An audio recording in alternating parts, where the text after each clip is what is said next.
impacts of the current climate crisis. That is why it was important to us to give adaptation and loss and damage the attention they deserve at this year's Petersburg Climate Dialogue.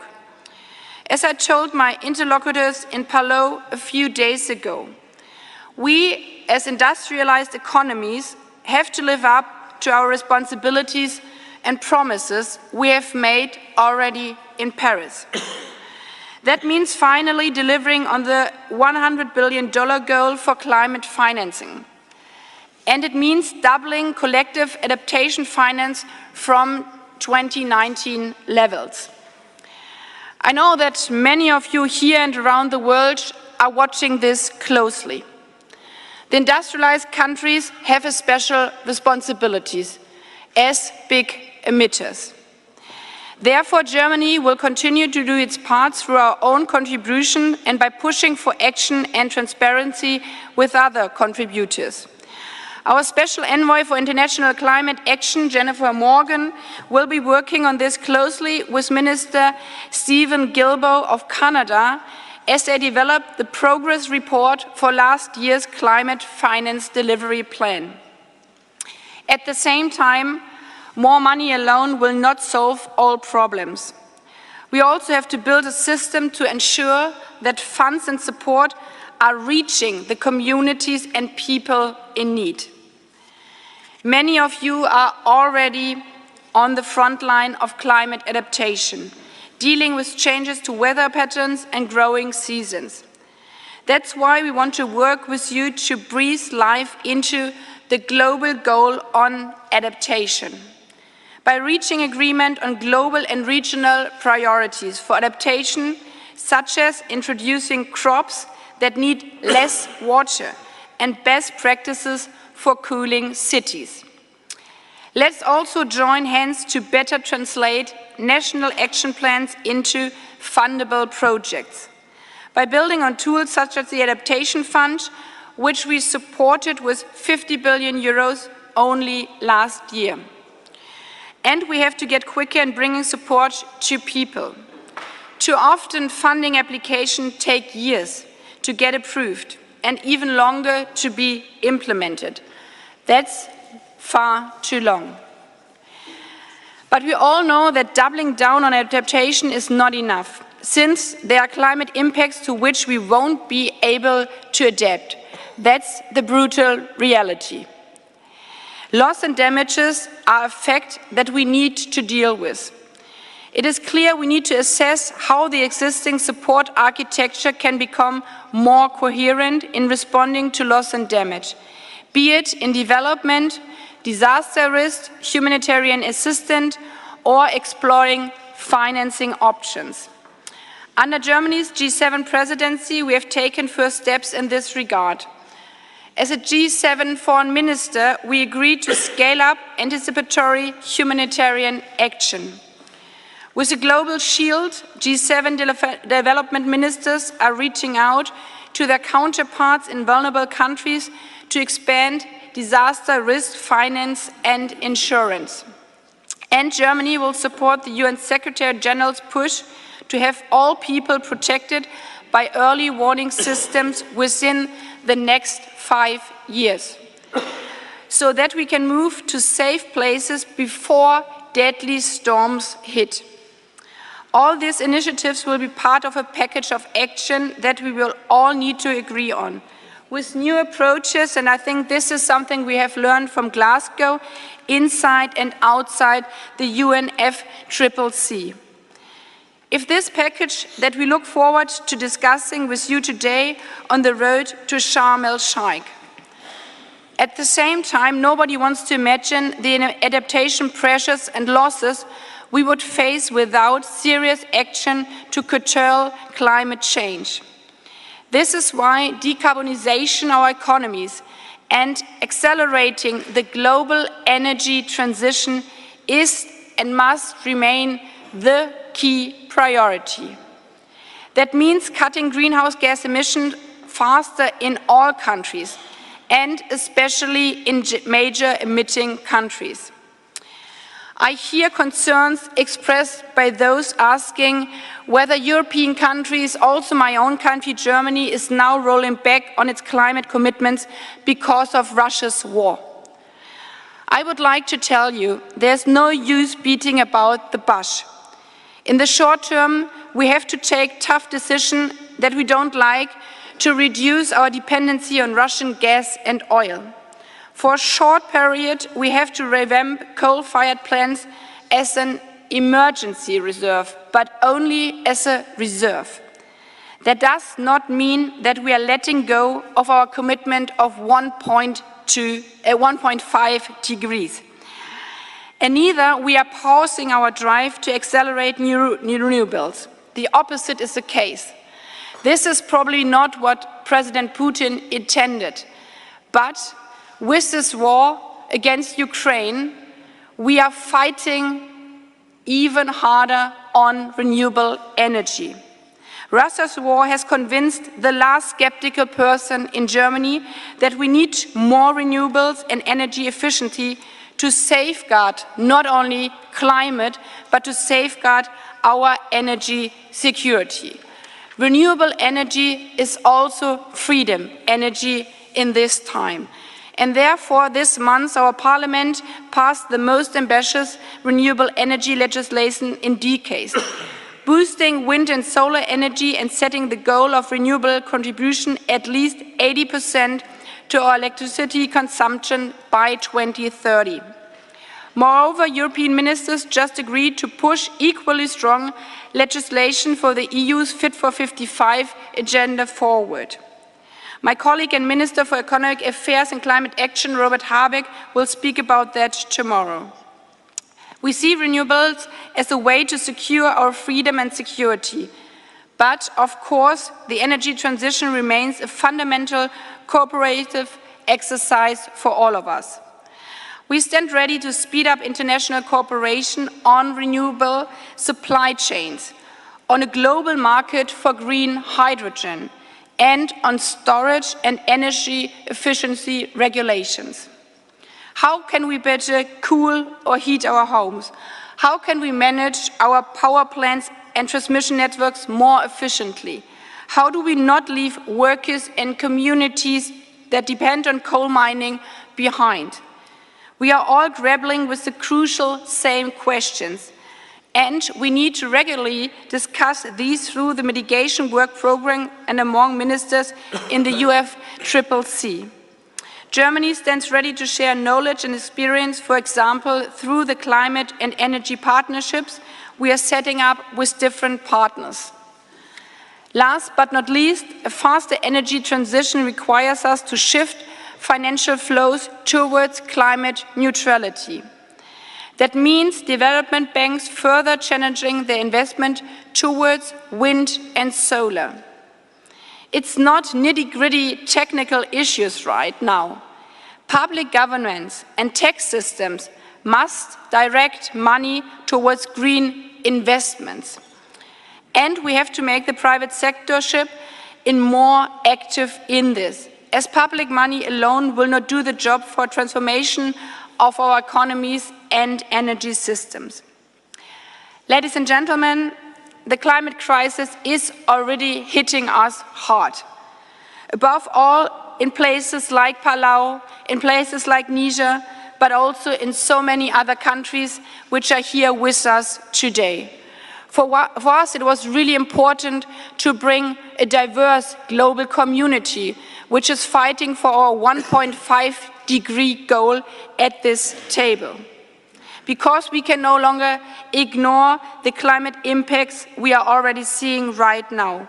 We have to adapt to the consequences of climate change and pay for damages which have been already caused. Because we have to stand side by side with the children, women and men who are already suffering around the world.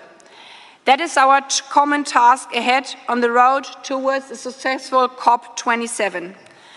It's up to us. We are here today to make a difference. Thanks for joining us all together.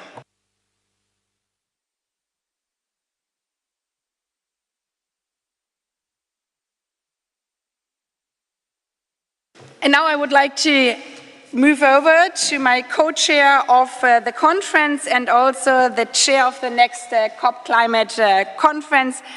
Dear Minister, it's a pleasure that we are doing this here together today. The floor is yours. Thank you very much, Your Excellency, Minister Baerbock, dear Annalena, distinguished colleagues and friends. It's my pleasure to address this opening session of the Petersburg Climate Dialogue in Berlin. I wish to take this opportunity to extend my thanks to Annalena and to the government of Germany for the continued commitment to host this dialogue throughout the past years, a dialogue which continues to serve as an important and effective venue for consultations among all parties to the benefit of consensus and building bridges in the UNFCCC climate process. Just a few months separate us from COP27 in Sharm el-Sheikh. This year, the conference convenes at a very critical juncture on the world stage, with unprecedented geopolitical tensions taking their toll on energy prices, food security, and global supply chains.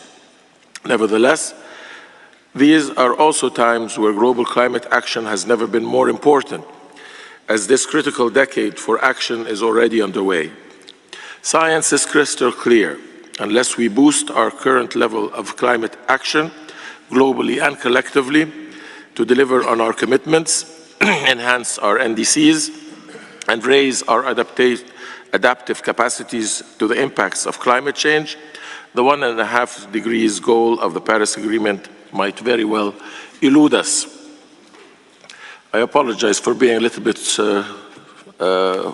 hoarse-throated this morning.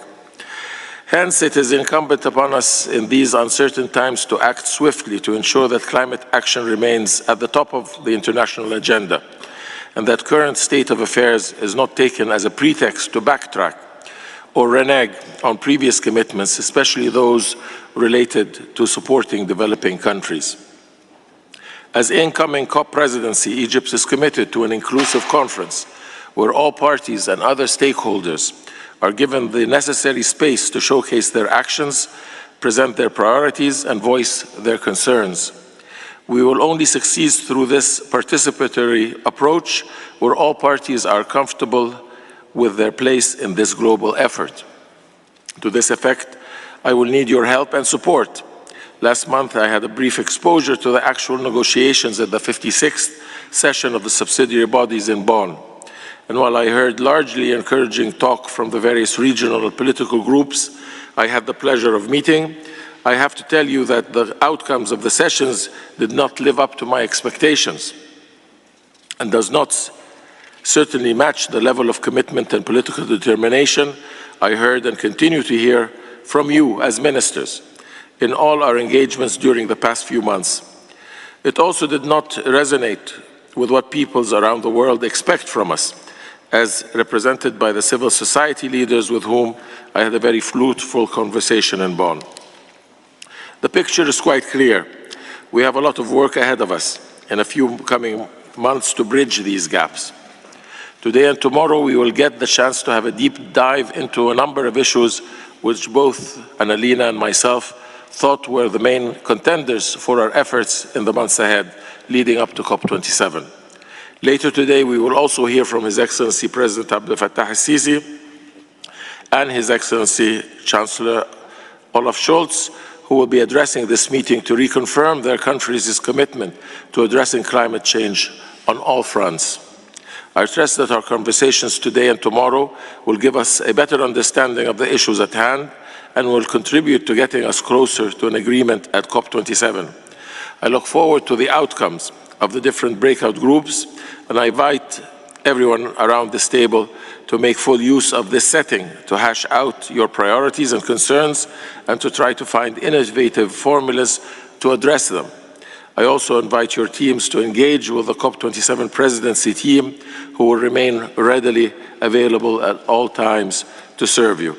I thank you and I wish you a fruitful meeting, and take this opportunity once again to thank dear Annalena for the hospitality and for the commitment to continue to support this Petersburg dialogue, and I believe it does have a very pertinent impact on our collective will to move forward to meet the challenges of climate change. Thank you very much.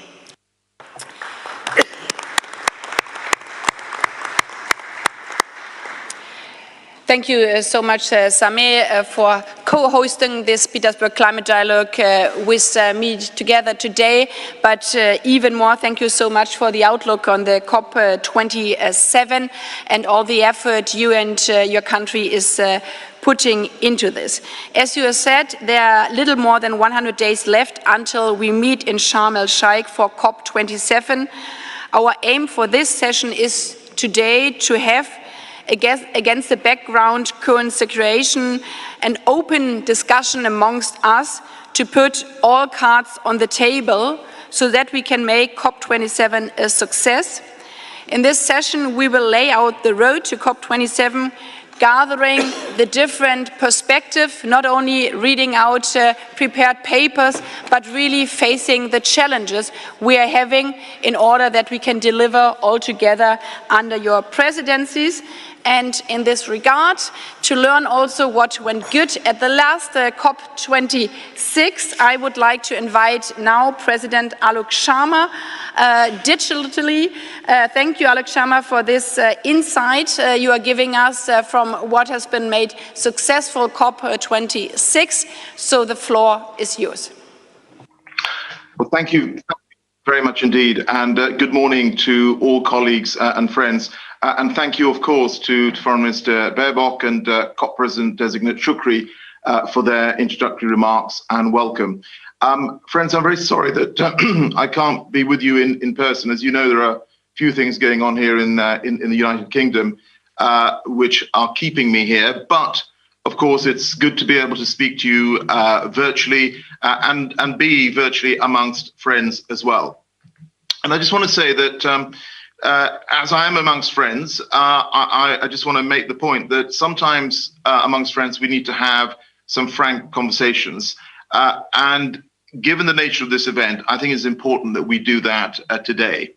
As you've heard, we're 8 months on from COP26.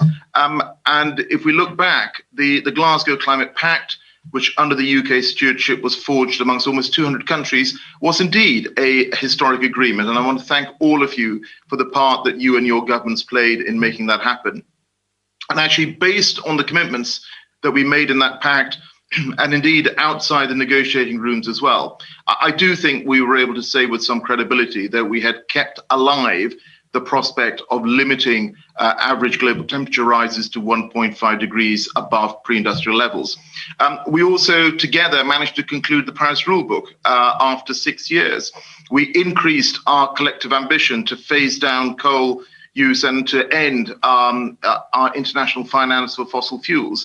And we made important progress in critical sectors on clean technologies and on renewables. The Glasgow Sharm el-Sheikh work programme on the global goal on adaptation underlined the imperative for all countries to prepare and respond to climate risks. And for the first time ever, COP26 recognised the need for greater focus to address the loss and damage which is occurring from climate change. And as I said, when we left Glasgow, we were able to say with credibility that we had kept 1.5 alive, although I said at the time, and I continue to repeat, that to strengthen its pulse, we need to deliver on our commitments. And coming out of Glasgow, I think there was a real sense of momentum as we looked ahead to the huge programme of work that we'd agreed to undertake, both internationally and, of course, domestically in our own countries as well. But at this point, 8 months on, I think we have to be realistic as part of our stocktake. We have, of course, made some progress since Glasgow. We've had 16 new NDCs submitted. We've also got 5 more long-term strategies that have come in, 9 new adaptation communications been published, with a further 10 expected by COP27. And the work to scale up finance continues and to make sure it reaches the climate vulnerable countries that need it most. But I think we have to acknowledge that collectively, progress has been slow. And when we met in Bonn last month, again, we saw some progress, but perhaps not the same level of spirit of compromise amongst participants that underlined what we got over the line in Glasgow. And I have to say, and I say this with all sincerity, that many of the commitments that we heard in Glasgow remain just that. They are still just words on a page. And you know, because you can see this around you, all the evidence tells us that time is running out. From the science of the IPCC reports to the heat waves, the wildfires, the droughts and the floods to which the world is now increasingly witness. So friends, on every single one of the commitments we made in Glasgow, we simply have to quicken the pace. And I hope that the Petersburg Dialogue provides an impetus for that. We have to ensure that when we reach COP27 in November, we are able to show that we are continuing to make progress in this critical decade. And that means every country, especially the major emitters, revisiting their NDCs and strengthening them to ensure that they align with the Paris temperature goal. It's what we all committed to do in the Glasgow Climate Pact. And of course, we want this to happen by the time of the UNFCCC synthesis report deadline of the 23rd of September this year. And as the current COP presidency, we're also calling for the submission of any outstanding long-term strategies, which are going to be critical to setting out how net zero targets are actually going to be delivered. And we're very clear that these efforts cannot stop at the end of this year, which is why we need a clear outcome on the mitigation work programme at COP27 and for the first high-level roundtable on pre-2030 ambition to set a path beyond 2022. Now, beyond mitigation, I was also pleased that we were able to make a strong statement on loss and damage in Glasgow. And so we must see progress in operationalizing the Santiago network at COP27. When Minister Shukri and I co-chaired a meeting in Copenhagen a few months ago, this was a priority for many, many countries. We need to make sure that we deliver on this. And of course, at COP26, we also made progress on adaptation with the launch of the Glasgow Sharm el-Sheikh work programme that I mentioned earlier. And progressing both of these work programmes remains a core focus for the UK presidency. Now, of course, all of this work will only be possible if it is backed by the significant amount of finance that we know is necessary. So whilst we know that the $100 billion finance goal will be met later than expected, in 2023, according to the last year's $100 billion delivery plan report, it's imperative that we fully deliver on this pledge. And we must also show progress on the commitment from developed countries to double adaptation finance for developing nations by 2025. And as colleagues will know, our ministerial colleagues in Germany and Canada are currently leading work on an update to the $100 billion delivery report. And in this context, I also want to urge all climate finance providers, including bilateral providers and the MDBs, the multilateral development banks, to set out clear and ambitious commitments to increase adaptation finance ahead of COP27. And we've also heard consistently from climate vulnerable and developing nations that as well as increasing finance, we have to improve access as well. More broadly, I'm very pleased to hear that the terms of reference of the independent high-level expert group on investment and climate action, chaired by Vera Songway and Lord Nick Stern, will be published shortly, and that the group will commence its work before COP27. Because across all of our commitments and finance, we know that the credibility of the international system and of what we achieved in Glasgow is very much at stake. So as we approach COP27, it is time that we shift from planning and commitments to implementations on all of the promises that we made in Glasgow.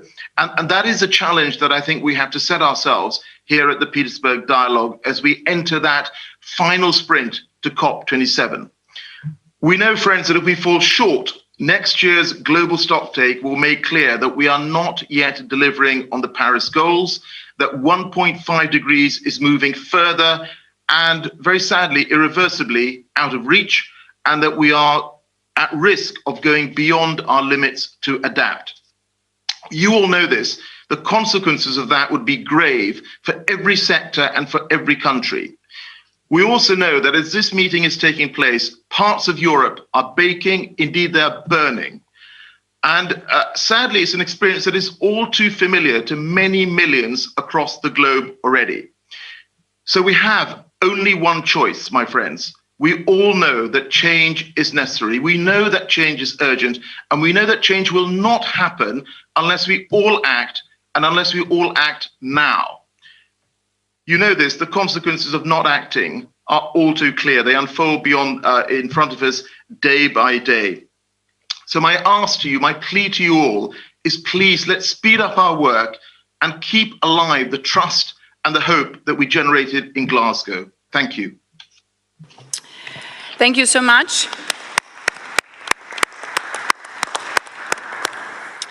Thank you so much, not only for the insight of the work you've done around COP26, but also for underlining again the urgency and calling on us to be frank and open where we have to do more. So I think this is very good ramp for the President-designate Sameh Shoukry again to give us a deep outlook about COP27. To read the cards where we have to be more ambitious and to see how we can deliver what we have promised in Glasgow. Please, Sameh. Well, thank you very much. I couldn't agree more with Alok in terms of what has transpired over the years and the subsequent COPs that arrived in Glasgow to finalize the Paris rulebook. But certainly we have been advocating from the outset of having the honor of being designated as presidents of the COP27, that COP27 in Sharm el-Sheikh should concentrate on implementation. After 6 years of negotiations on legal text, it is time to implement commitments and actions that will have a deep impact on the efforts to address the challenges of climate change. It's an extremely critical moment, and I think we all recognize that the science, as represented in the IPCC reports, is quite stark and does lead us to the urgency that is needed for our action to have an impact and that we can be in a position to reverse some of the consequences. When it comes to mitigation, the IPCC report tells us that the window is closing and that we need to take transformative steps to reduce global greenhouse gases. The Working Group 2 report on adaptation indicates that the adaptation gap is widening and that climate change has already caused substantial damages and irreversible losses. The finance gap is also disconcerting, and the progress to address it is clearly inadequate. We're contending at the same time with a geopolitical situation that has far-reaching implications, whether on energy, food prices, and this comes at a time after recovering from the post-pandemic 2 years and their consequences.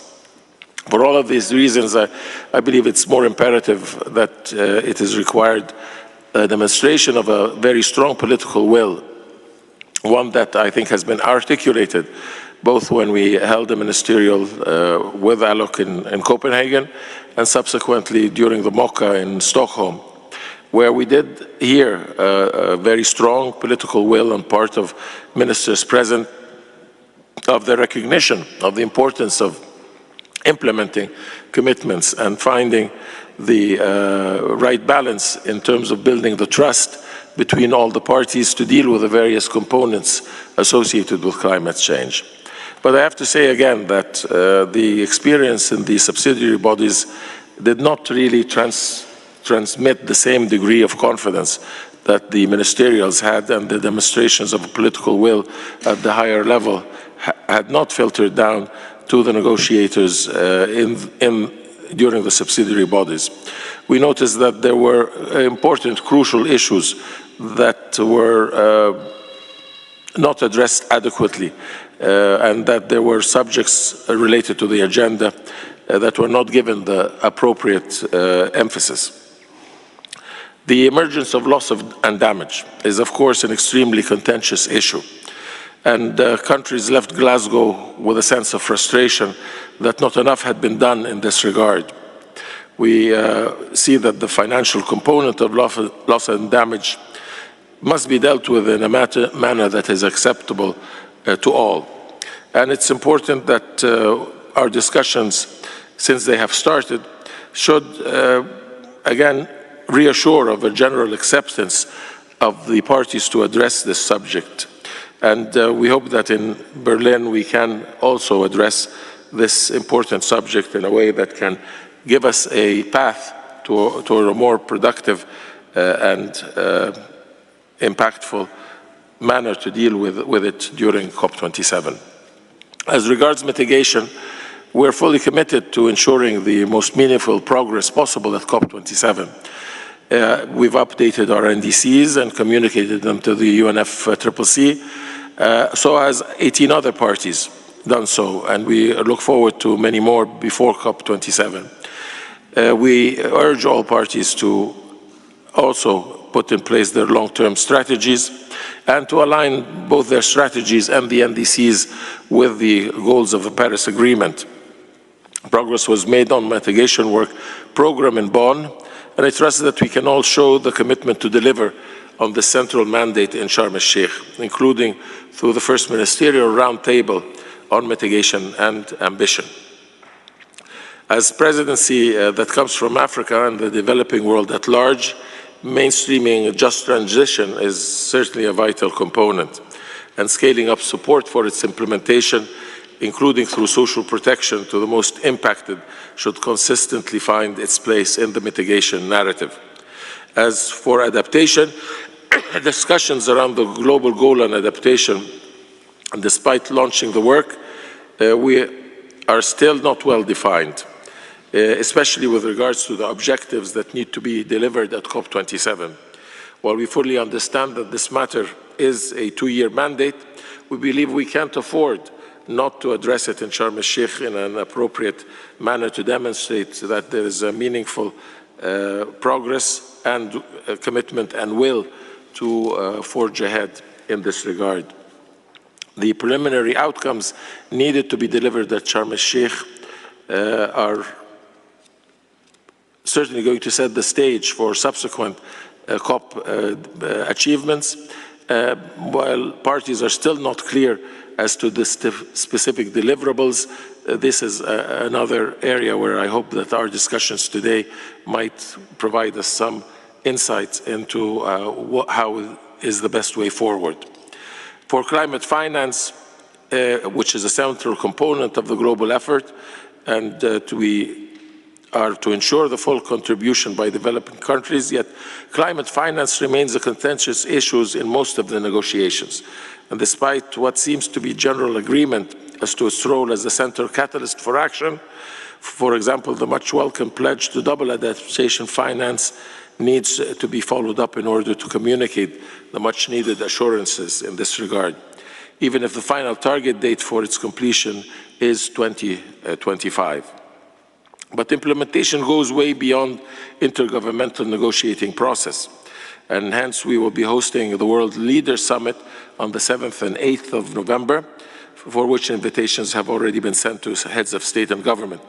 We trust that this summit will provide the necessary momentum and a clear political demonstration of the will to accelerate our work, and to provide the session an opportunity to announce during the session plans and policies and collaborations and pledges. In line with our implementation theme and consequent need to engage non-party stakeholders in meaningful manner, we have developed an action agenda which will incorporate 11 thematic days tailored to ensure meaningful engagement between government and non-government representatives to address various themes. The days will include a day on finance, adaptation and agriculture, water, decarbonization, science, solutions, gender, energy, biodiversity, youth and future generations, action for climate empowerment, and civil society. These days will be led by various Egyptian ministries in collaboration with the UNFCCC Secretariat and the relevant UN agencies, and with the full support and participation of civil society and business and science community, and are intended to complement the intergovernmental legal negotiating track.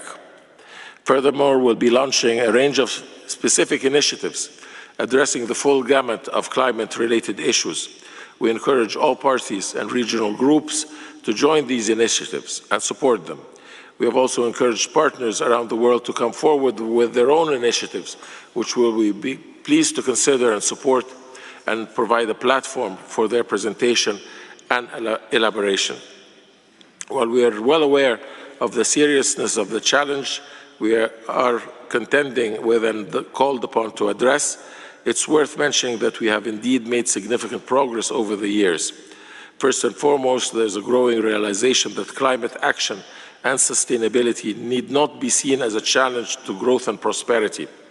There is now much more awareness and realization of the gravity of the climate challenge, which has created the much-needed constituencies in our communities who are supportive of the climate action and sustainability. Business and industry leaders around the world have demonstrated leadership and commitment to sustainability, leading the way through innovation, creativity, and setting examples. Philanthropies have also contributed and have risen to the occasion, dedicating more resources to climate action and international financial institutions. And youth continue to be agents of change and are demanding action on the ground. Technology side, costs for renewable energies have dropped by 85%. And I think Annalena was very clear in how current circumstances have highlighted the potential to engage even further and to take full advantage of renewables, not only as a source of mitigation, but also as a source of sustainable development that can benefit both developed and developing countries at the same time. We believe that this is a very positive development and that the efforts to engage in renewable energies, in green technologies, in hydrogen are all pertinent steps that meet many of the challenges of climate change and that need to find the necessary financial support that can enable, especially the developing countries, to fully take advantage of these. Again, the issue of a just transition is an important one to highlight, and we believe that our discussions here are important and pertinent, that we recognize that for us to achieve progress and meet the challenges and preserve this planet for future generations, it will come down in the final analysis to trust. Either we're going to have to trust each other that we are undertaking our responsibilities in an equitable and fair, and recognize the challenges that we face, recognize the responsibilities, and recognize the mutual commitment, and that we are all in this all together, and we must undertake to fulfill the needs of us all together if we are to succeed. Thank you. Thanks again, President-designate. Thanks again, Sameh.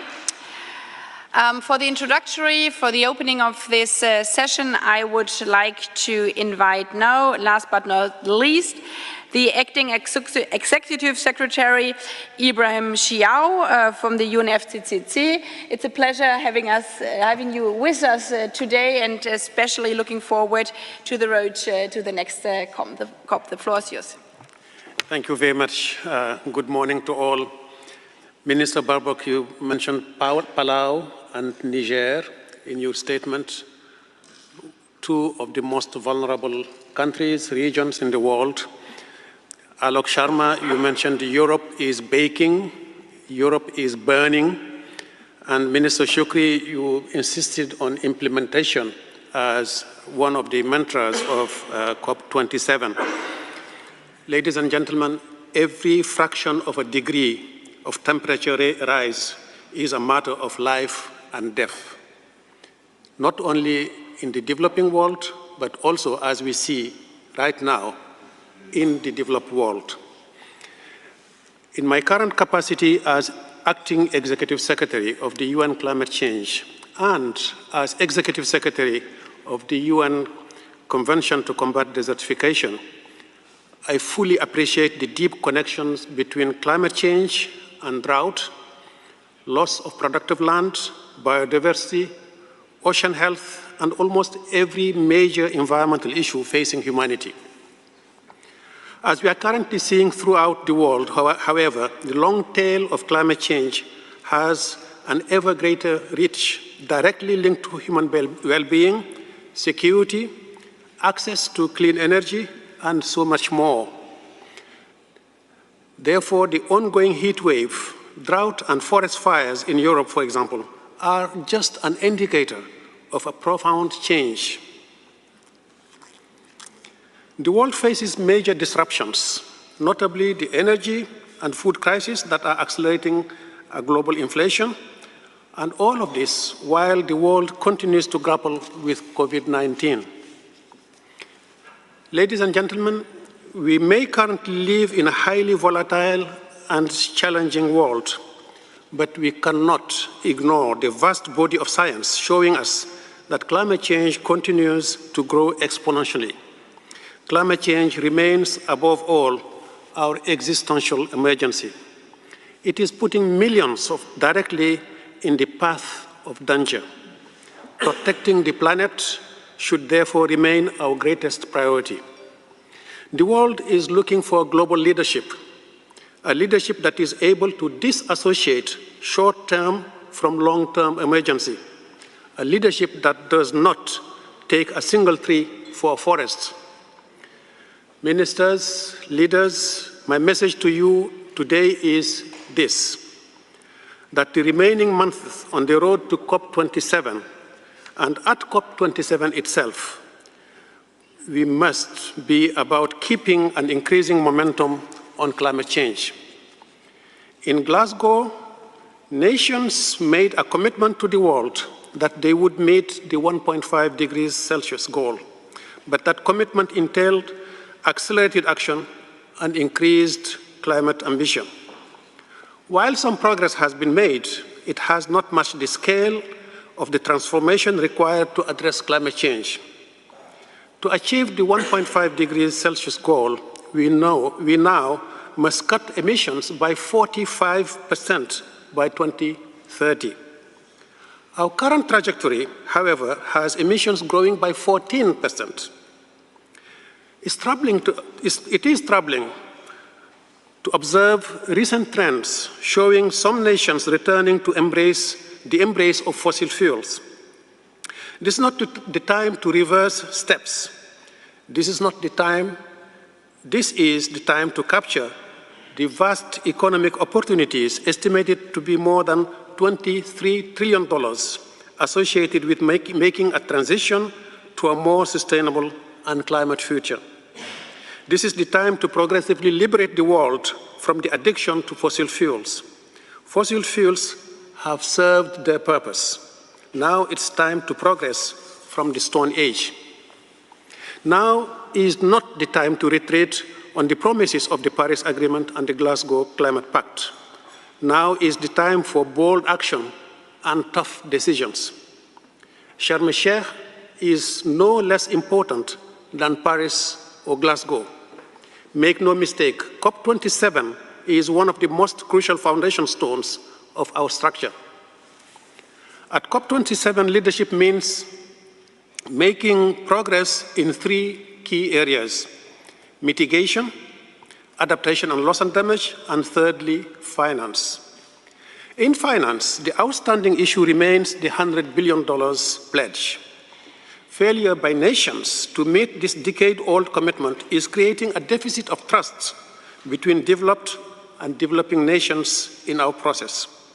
Certainly, the public sector cannot fund all the climate finance the world requires, but governments can set signals, policies, and above all, they must lead by example. Nations should set conditions for the private sector to play a significantly greater role in increasing the new transition, in particular in developing countries and countries in transition. We need to double financing support for adaptation. Looking at mitigation, government need to make progress on a new work program that will drive overall mitigation action. We need similar progress at the first ministerial roundtable on the pre-2030 ambition. What we need most of all, however, is for all countries to conclude comprehensive national climate action plans and long-term climate strategies. To say ambition is currently lacking is a severe understatement. Parties in Glasgow were requested to update their NDCs, and we must receive these way before COP27. This is particularly true of G20 countries, which account for more than 80% of all emissions. They must lead by example. Adaptation will also be a big focus in Egypt. Specifically, nations must make progress on the global goal for adaptation and focus on implementation efforts that will help finalize their national adaptation plan. We all need to adapt, rich and poor. Obviously, the poorest will bear the brunt. Ladies and gentlemen, in a challenging world, global leaders face a significant agenda at COP27. The good news is that we have made some progress. We are in a new phase, that of implementation. We also have a blueprint and a framework, and we have rules to ensure transparency, but it must be backed with action. It's time to get on the job. Thank you.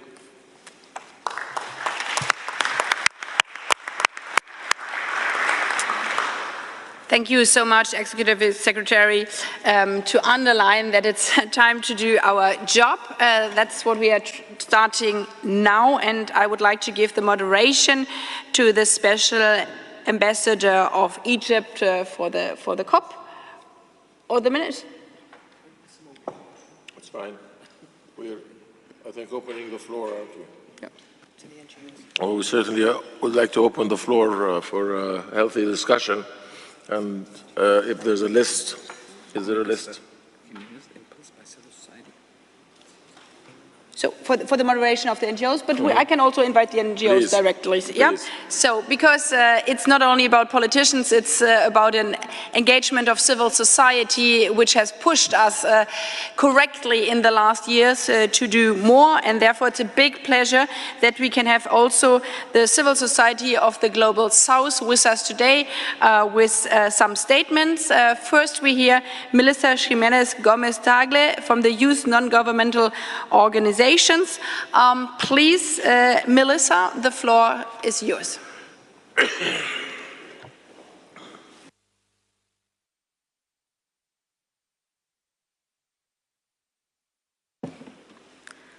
The world will not be destroyed by those who do evil, but by those who watch them without doing anything. These are the words of Albert Einstein. Ladies and gentlemen, excellencies, distinguished guests, all protocols observed. My name is Melissa Jimenez Gomez-Tagle, representing YONGO. We, the Children and Youth Constituency of the United Nations Framework Convention on Climate Change, come to you today, to this plenary, thanking you for the opportunity to speak, representing the billions of children and young people all over the world, most of them victims of climate change, with the majority of us trying to fix the mistakes of the past and current generations for future generations. The Petersberg Dialogue has come a few weeks after concluding the subsidiary bodies 56 in Bonn, which left us with so many disappointments on matter on loss and damage, the global goal on adaptation, so many questions on countries' readiness on the global stocktake, and lack of ambitious NDCs, which can give hope ensuring we are within 1.5 degrees Celsius. On reducing greenhouse gas emissions, science has been clear for the last 20 years.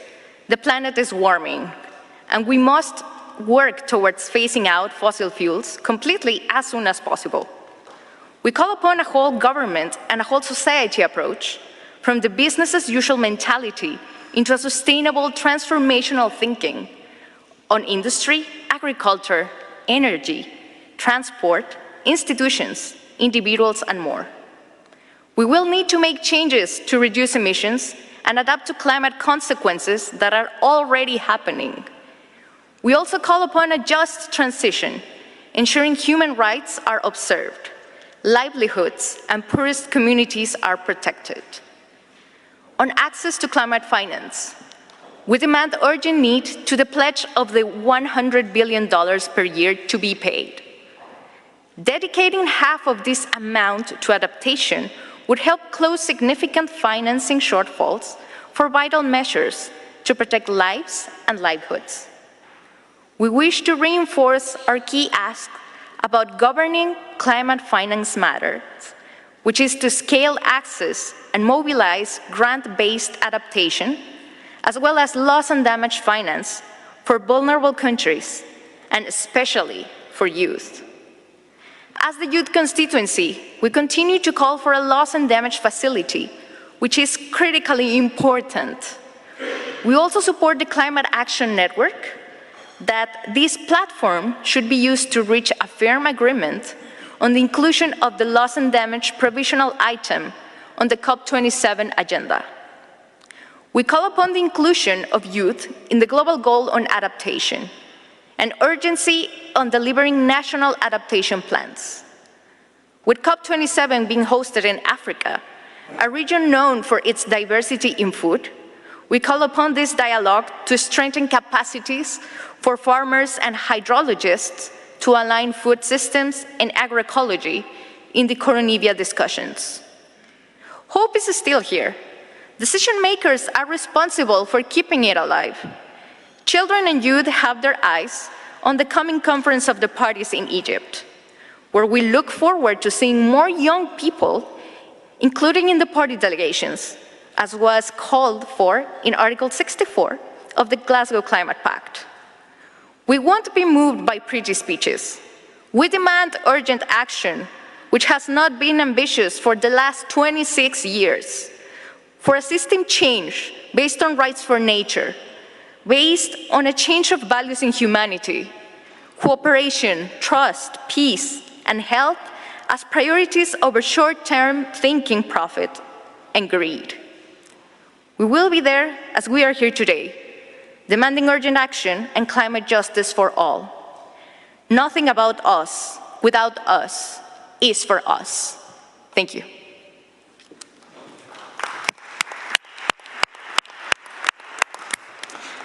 Thank you so much, speaking in the name of the global youth, and thank you for underlining that nothing without you is for you. We clearly heard you, and we clearly heard also your call for action.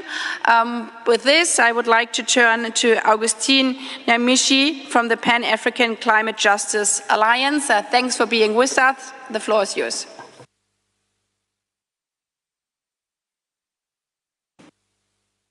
Your Excellencies, ladies and gentlemen, it is indeed a great privilege for us to stand here on behalf of the African civil society under the umbrella of the Pan-African Climate Justice Alliance, which in itself is an alliance of more than 1,500 organizations working for climate justice in 45 countries in Africa.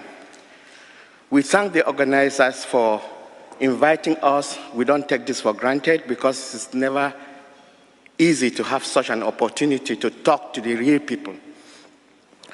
The dialogue is coming at a very critical moment, and it's also at a very unique moment. I will explain.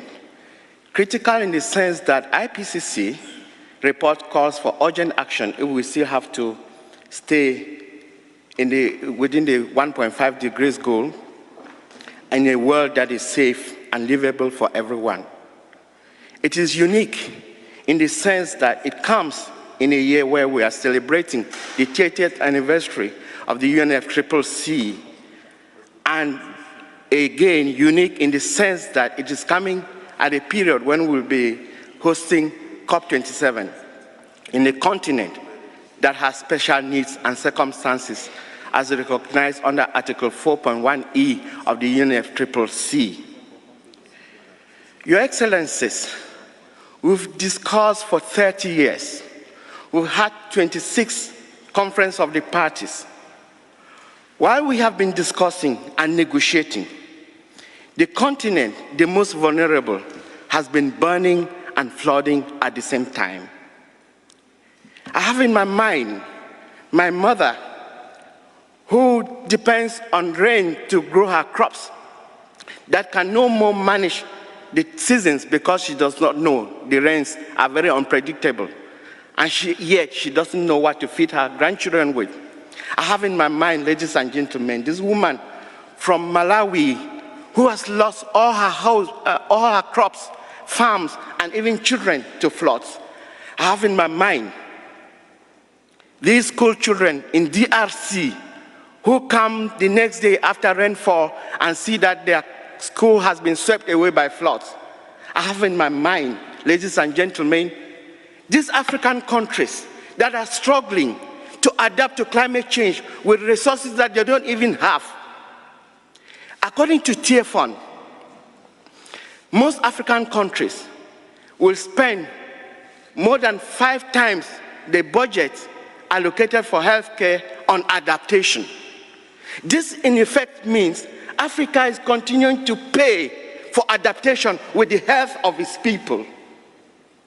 Ladies and gentlemen, we need to do something.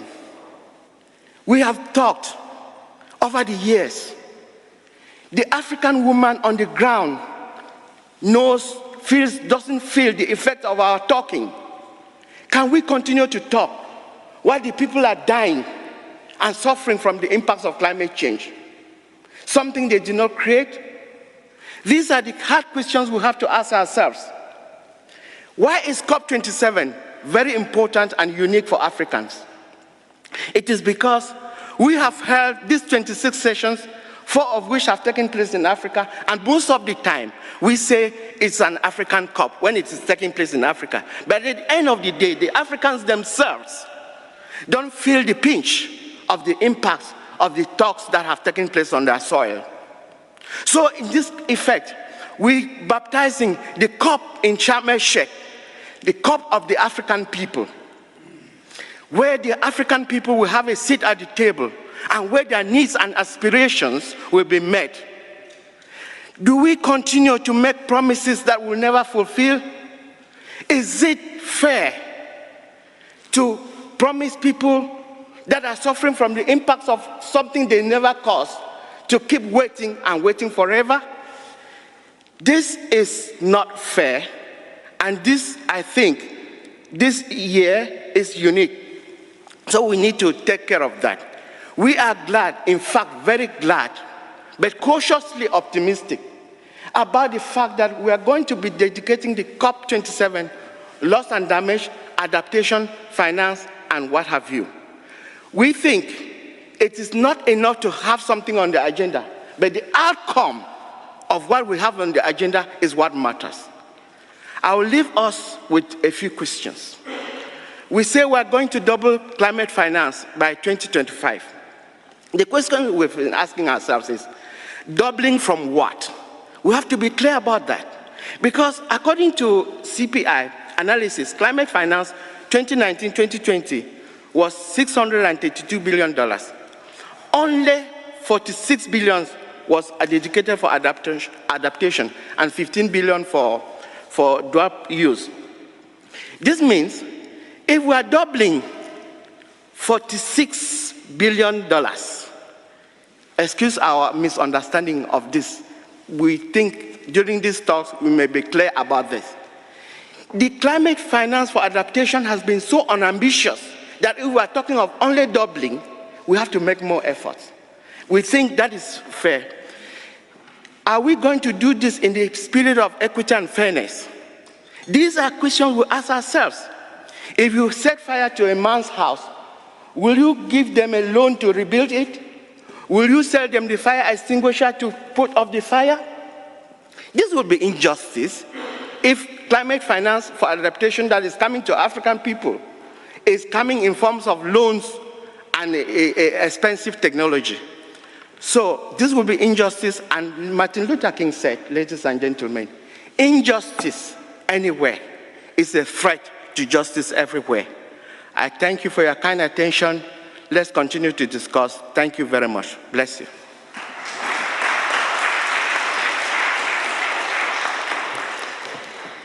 Thanks a lot for recalling that the climate fight is also a question of justice.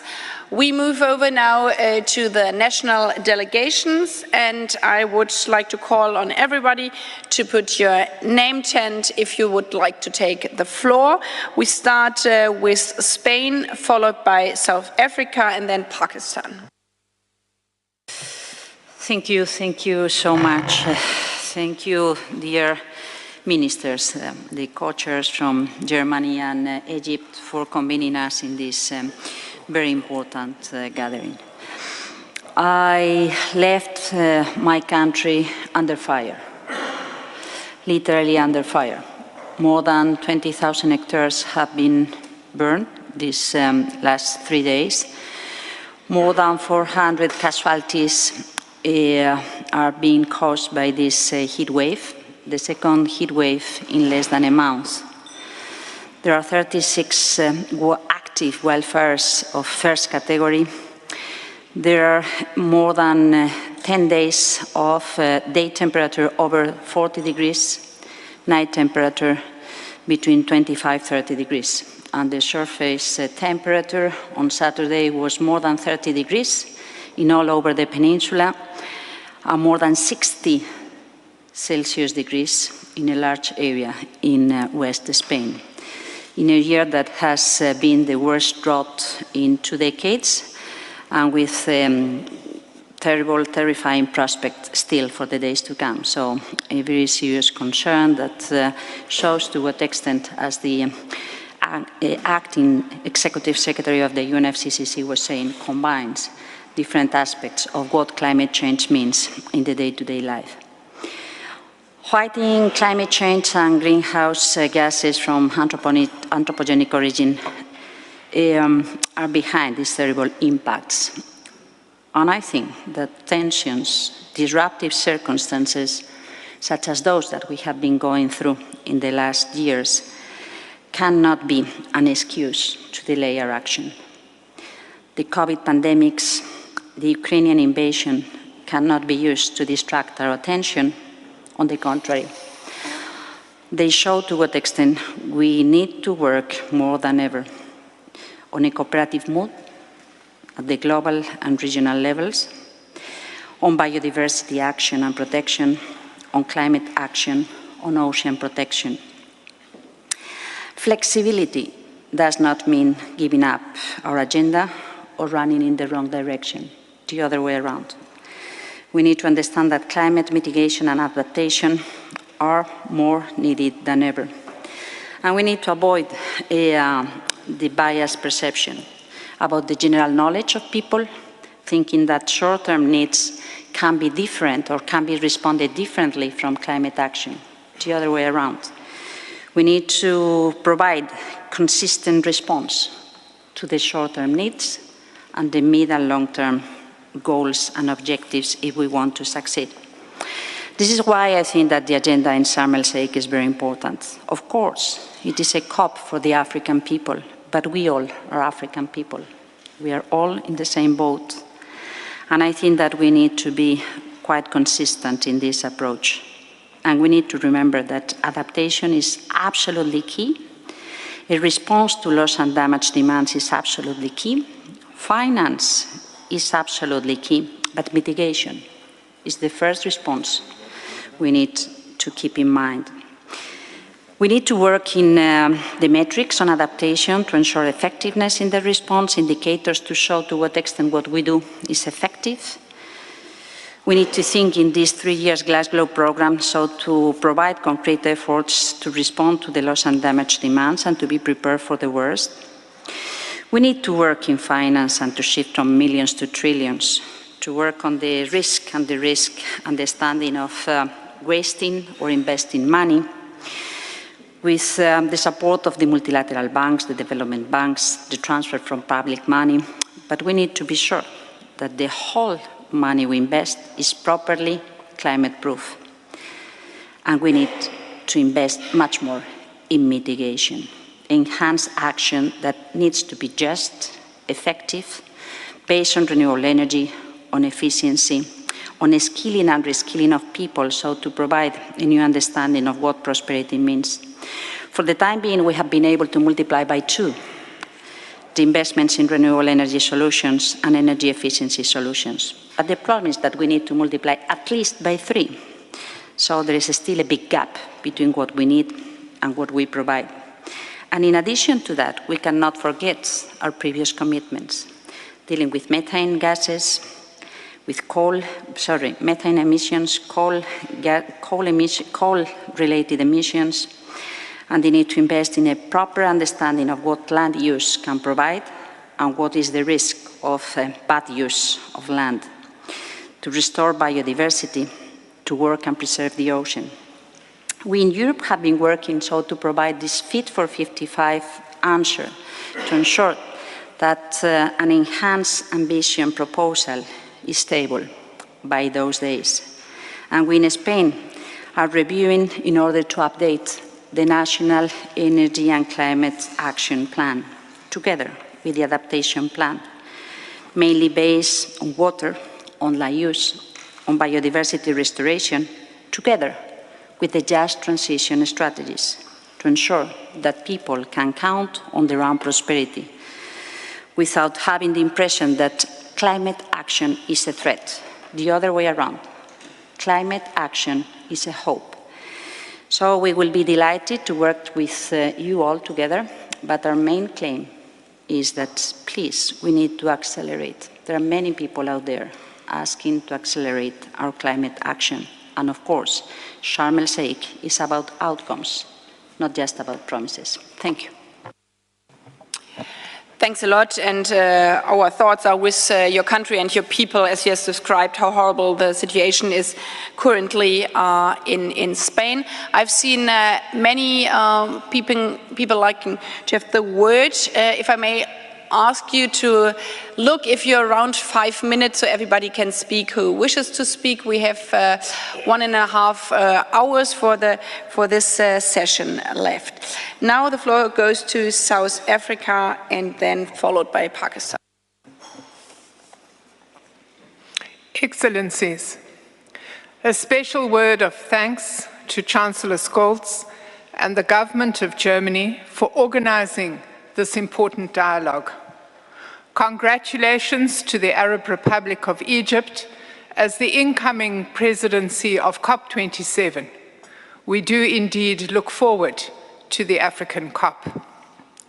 Excellencies, South Africa is further accelerating its climate actions in the context of just transitions and sustainable development. Since COP26, we have finalized our just transition framework, which will form the basis of our long-term climate action. To this end, we have set up a task team to develop an investment plan for the Just Energy Partnership, or JETP, announced at Glasgow with our partner countries, Germany, France, the United Kingdom, the United States, and the European Union. The climate bill, which is currently before our Parliament, lays the regulatory framework for the whole of government, business, organized labor, and civil society to implement our country's climate commitments. Today, however, we are very concerned at the lack of progress in the multilateral negotiations at the UNFCCC on key areas since COP26. The discussions on loss and damage, finance, adaptation, and the just transition remain trapped in process-related discussion. Last year in Glasgow, some developing countries were criticized for stressing their national circumstances in relation to some of the desired outcomes of the Glasgow Climate Pact. Yet just over 6 months after Glasgow, we are witnessing many developed countries reverting back to coal in response to their negative national circumstances.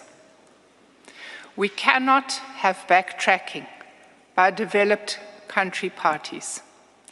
Developed countries must continue taking the lead with ambitious action. The ultimate measure of climate leadership is not what countries do in times of comfort and convenience, but what they do in times of challenge and controversy. Climate change is currently costing African countries between 3 and 5% of their gross domestic product. Regionally, Africa is experiencing extreme climate impacts, which the continent had very little role in causing. The 6th IPCC report confirms that despite having only 17% of the world's population, Africa is only responsible for 3% of emissions. The African continent supports ambitious realism, which recognizes our special circumstances and our need to negotiate pathways that meet both the developmental and the environmental needs of present and future generations. The adaptation agenda truly needs a boost at COP27, a boost that will promote its global visibility, balance, and scale up.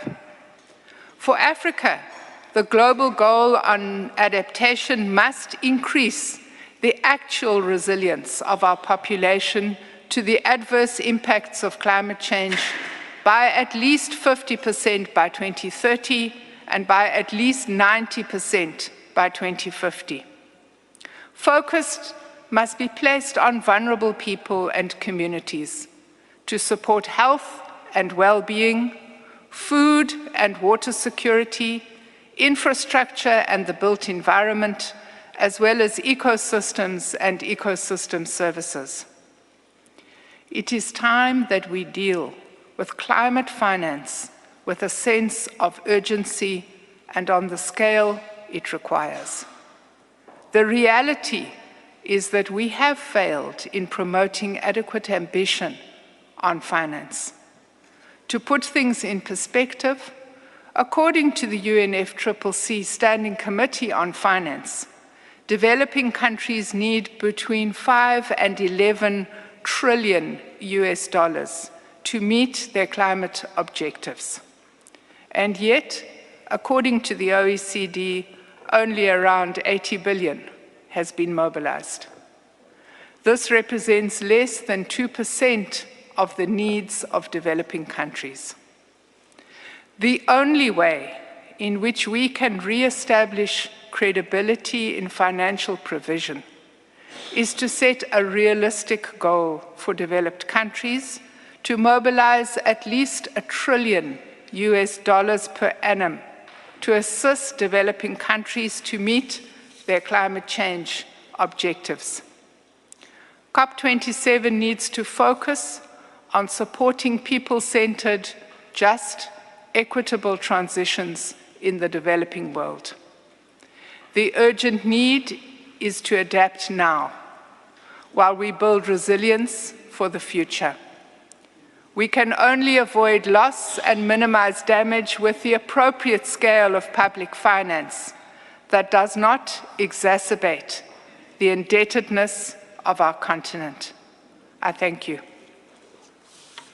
Thank you very much, and we move on to Pakistan.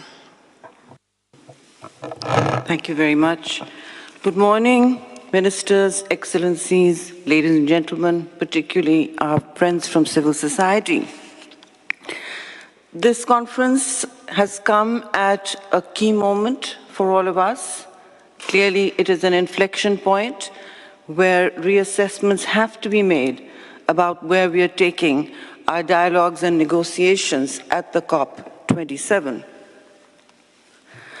For Pakistan, ladies and gentlemen, our extreme vulnerability to accelerated climate-induced events has exposed it to a multitude of risks which sometimes look like the perfect storm. These range now from unprecedented heat waves raging forest fires, glacial lake outburst floods. We've had about 18 just this spring. Actually, we've had no spring. We've gone directly from winter into summer. Fast approaching water scarcity, could be by 2025 as defined by the UN, along with monsoon flooding, which we are undergoing now, torrential rains, at the same time facing growing desertification and droughts another part of the year in other parts of the country, along with rising sea levels. Now, all these changes have made Pakistan the ground zero of climate catastrophe, where life on earth, water, and under the water has been impacted at exponential levels. Damage to agricultural productivity, livelihoods, human health, and economic stability have led to what seem very clearly like irreversible impacts, including massive internal displacements, climate-related migrations, and GDP losses, wait for this, that go as high as 9.1% of our GDP. According to the UNESCAP report, we are impacted more than any other country in the world. Now, while mitigation has been foundational to our COP agendas, Pakistan has attempted to meet its articulated ambitions. What we have not seen until today at the multilateral level is a concerted acknowledgement of loss and damage as a core agenda. So we are grateful that it has been put front and center to this conference's core discussions, but we look forward to much more. The Global South is looking now for a robust financial mechanism to actualize its goals on the ground, where a transfer of resources goes beyond pledges and promises. In fact, it is troubling to countries like us that so far, pledges for loss and damage compensation have actually not been made at all. We've been talking about the mitigation ones falling short. Well, the adaptation pledges have not been made. This is either an egregious oversight or worse, an index of the climate injustice that we've all been talking about that is at play in a world where countries like us that emit less than 1% of GHGs are expected to not just fulfill our commitments on our own, but also make an unfinanced energy transition, or pledge to net zero goals without the means for implementation of such transformational shifts, which are clearly needed. Pakistan also stands with the developing countries. We are chair of the group of 77 plus China at this point, but I'm speaking for Pakistan. But we stand with them in saying that climate-induced loss and damage needs to be redefined to include recurring and amplifying extreme events. Secondly, given that now we agree, notwithstanding the need for mitigation, that adaptation finance now also needs to be front and center, with a serious scaling up of the financial envelope for the same at the COP27 agenda has become non-negotiable. If this does not become a key priority of the next Conference of Parties meeting, the sense that these agreements are removed from the ground reality that we face will only exacerbate the fault line of inequality between the Global South and the North. It will also strip such convenings, such important convenings, of crucial consensus needed for fixing our broken planet in the time that is needed. At the same time, Pakistan expresses its deep concern on the inadequacy of the climate finance provided by developed countries to date, as expected under the UNFCCC framework. Pakistan, in fact, goes a step further and urges the global community to make available new and additional and sustained resources for climate finance, especially for adaptation interventions. I'm only echoing what my predecessors have said.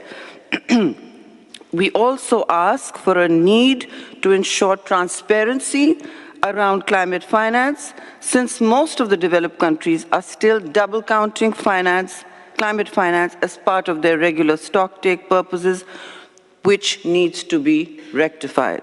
I hope Excellencies, you heard that ask.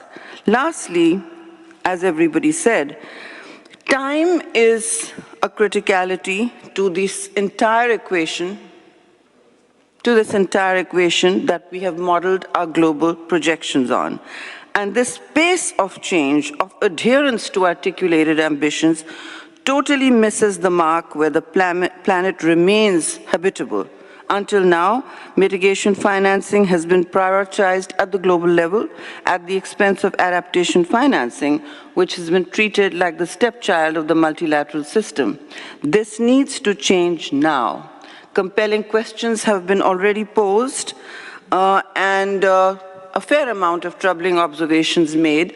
But what brings hope to this convening, to this important meeting, is the recognition that almost all, including our hosts, our kind hosts and co-conveners, have acknowledged the centrality of our core agenda to fixing the planet. Because, ladies and gentlemen, if this does not happen at an accelerated pace, we will see the climate change catastrophe overtake our actions. They're even overtaking our talking points. And history will remember modernity's false promise tragically fail our future and the survival of our planet and our children. So while hope is very important as a motivator, it is not a plan, it is not a program. And I hope, ladies and gentlemen, excellencies, that we will come away from not just this conference, but lead up with a sense of urgency on what needs to be done now at the COP27. Thank you very much. Thanks a lot, Minister Rehmann. Now the floor goes to the European Commission. Commissioner Timmermans, please, Franz, the floor is yours. And afterwards we have Chile and then Singapore. Thank you very much, Annalena. And let me say that it is difficult to overstate the importance of our meeting today in the preparation of COP27, since we are collectively under an obligation to translate all the words and the commitments we've made in Glasgow into concrete action to implement what we have promised and announced. On behalf of the European Union, I can tell you that we are strongly committed in doing that. Delivery and implementation are the pillars of our climate policies. That's why our ministers have already agreed on our Fit for 55 programme, on a position on that programme. The European Parliament has agreed on a position, and we have already started the negotiations to hopefully conclude this legislative programme before COP27, so that we have something concrete to show for ourselves, which will take us to reducing our emissions with at least 55% by 2030, regardless of the very, very negative effects that Putin's war is causing in Europe. And I say to the Minister of South Africa, even if, because of this war-like situation, some of our member states have to increase the use of fossil fuels now, because of our Repower EU plan we've put on the table, this will not take us away from the goals we've set.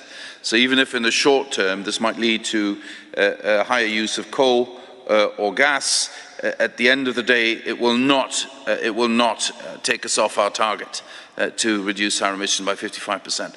Very tough to do, but the European Union is strongly committed to do that. Now, obviously, it has been clear for a while that adaptation and loss and damage will be very, very important issues in Sharm el-Sheikh. But I have to reiterate, and I know I keep saying this at every meeting, but there is no level of adaptation, there is no level of financing of loss and damage that will be able to address the issue if we do not do better on mitigation. It is as simple as that. You know, we're almost reaching a situation where Mother Earth is going to shed humanity as an old skin, and rid itself of all of us. This is not about saving the planet, it's about saving humanity, and I think the sense of urgency is heightened by what we see happening in our natural environments everywhere across the planet. And quite literally, people are dying because of this climate crisis all over the world right now. In Europe, because of the heat right now, Germany and Belgium and the Netherlands just commemorated what happened exactly a year ago, which led to over 220 people dying here as well. Firefighters are dying, etc., etc. And it's happening. Just look at what the drought is doing in Africa. So there can be no misunderstanding that there is a need to do more on adaptation. There can be no misunderstanding that we have to use the opportunities that the system we've agreed in Glasgow to make sure that loss and damage is addressed in a better way should be implemented. So, of course, we were also disappointed by the lack of progress in operationalizing the Santiago network in Bonn. We support the operationalization of this, and I think it can be an important contribution to get essential technical assistance in accessing support for loss and damage to where it is needed, especially the most vulnerable countries, the most vulnerable communities. So for us, getting the network up and running at COP27 remains a priority. And please, don't let the need to discuss finance, and there is a need to discuss it, and we will be part of that discussion, lead to this not being done. This also needs to be done, and I think many vulnerable countries and communities would be helped if we do better on this. So the challenge we face is enormous. The national circumstances and the different vulnerabilities lead to different responses, but we also know that different countries are facing different risks, and those risks will require different solutions. So we must ensure synergies between relevant international conventions and frameworks, as well as the participation of a wide range of stakeholders and communities of practice. The EU will continue to be the world's biggest donor, and support will continue to be scaled up. All donors should continue being transparent on the delivery of finance, including on how we're taking forward the 10 collective actions identified in the delivery plan, also with the help of Germany and Canada, who are preparing the progress report. It is crucial that developed countries increase their contributions and deliver on their commitments. Still, unless global financial flows are aligned with the Paris goals, the shift of the trillions, which is necessary, will not happen. We must continue working on this inside and outside the UNFCCC, because aligning financial flows must also be a priority for multilateral development banks, international financial institutions, national policy planning, and the private sector. Now, some are already on this page, and I really want to sort of shout out to Christina at the IMF, Kristalina at the IMF, who's doing this in an incredible way. But other financial institutions really need to be incentivized to follow this agenda as well. Thank you very much. Thanks a lot. And now the floor goes to Chile. Dear Minister, dear colleagues, first of all, thank you very much to Germany and Egypt for organizing this climate dialogue ahead of COP27.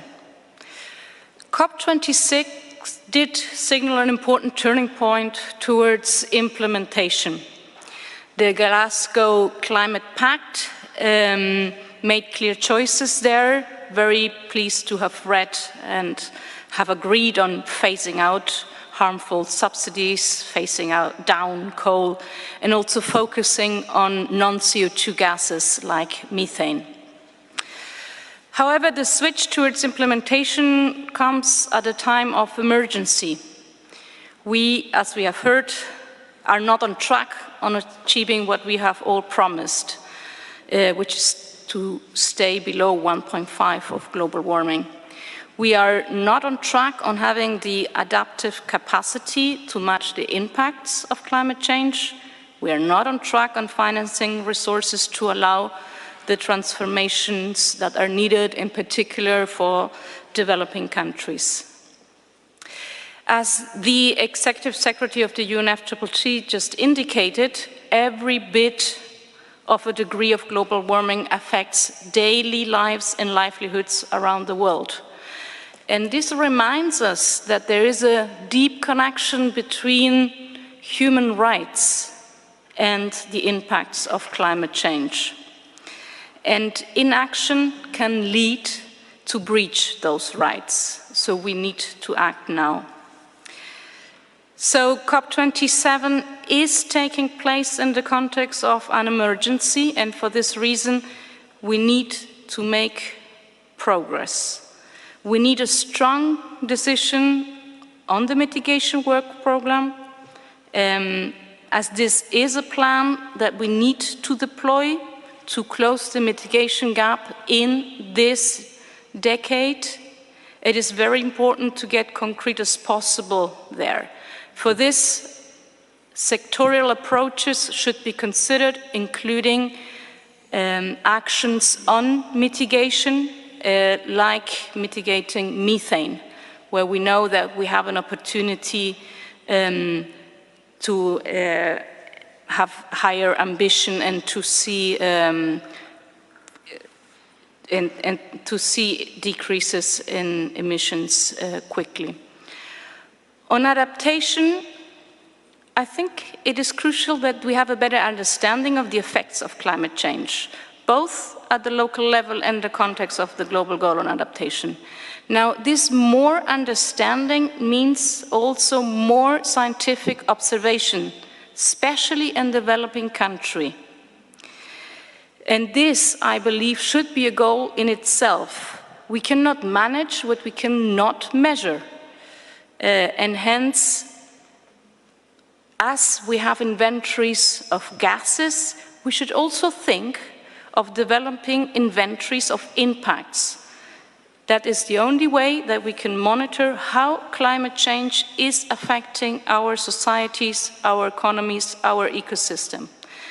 Only by monitoring impacts, we will have the ability to react and to adapt to those trends. And I think here I would like to highlight that it is very, very worrying that the IPCC has just told us in their Working Group 2 report of evidence for maladaptation. So not only is adaptation the step child of the mitigation work, so we are not doing enough, but what we're doing is even producing maladaptation. I think that is very worrying. So we really need to be sure that we monitor correctly what we need to adapt to and follow up and evaluate if we are adapting correctly. This, of course, cannot be achieved without financing. The world economy must abandon investments that are not consistent with the Paris Agreement. We need to move away from inefficient fossil fuels while at the same time create the incentives for rapid alignment of low-emission resilient investment. So we are looking forward to the update work on the delivery of the 100 billion goal, which we understand as a tool for leveraging the trillions that are needed to implement the Paris Agreement. COP27 should also deliver on other issues that are usually not mentioned at the political level. We would like to see COP27 also as a blue COP. We need to work in the synergies between the different systems of the climate system. We also look for a robust decision in agriculture, hopefully through an integrated food system pathway. The current food security crisis should be a strong motive for us to take action into this direction. As we all know, we are at a historical juncture in the middle of a deep transition from a model that is unsustainable towards a strategy that must allow us to a low-emission society and prepare our societies for advancing against the adverse effects of climate change. As we have already seen a couple of times, it is critical that civil societies and observers of our negotiation play a critical part in this transformation.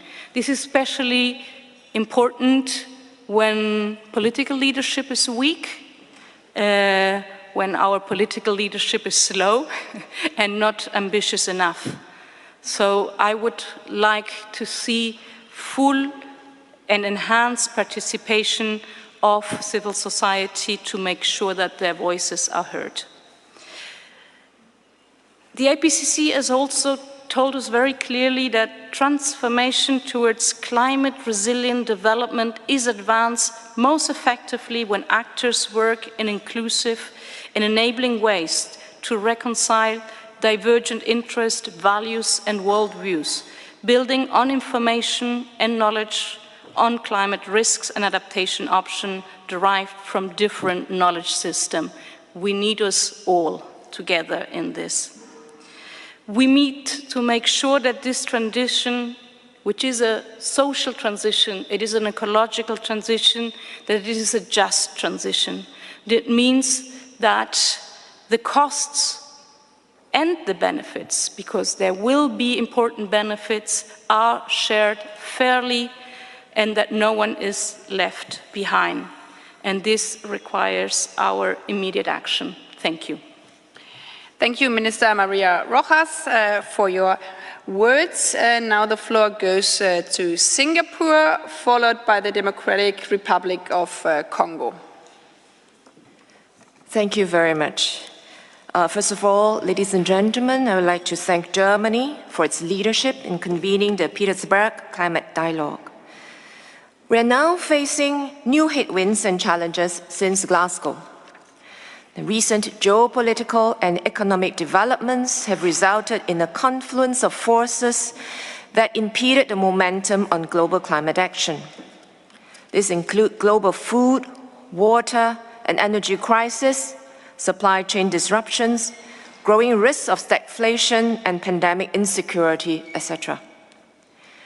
We understand the need to address these real and pressing challenges, but we should not lose sight of how fundamentally existential the climate crisis is to all of us, notably SIDS, Small Island Developing States.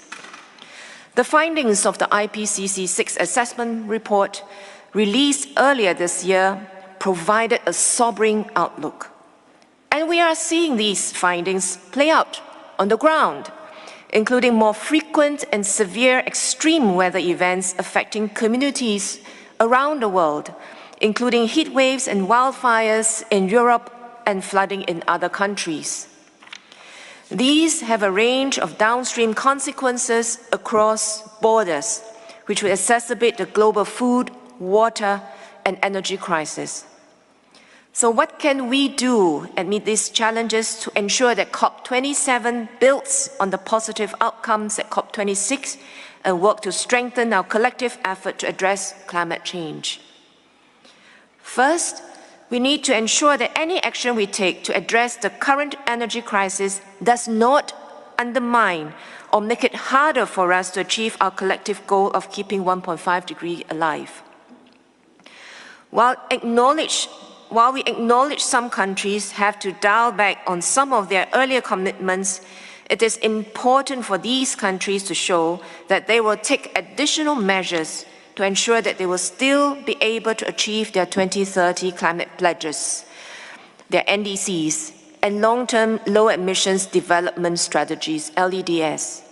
This is necessary if we wish to avoid the worst calamities outlined in the latest IPCC reports.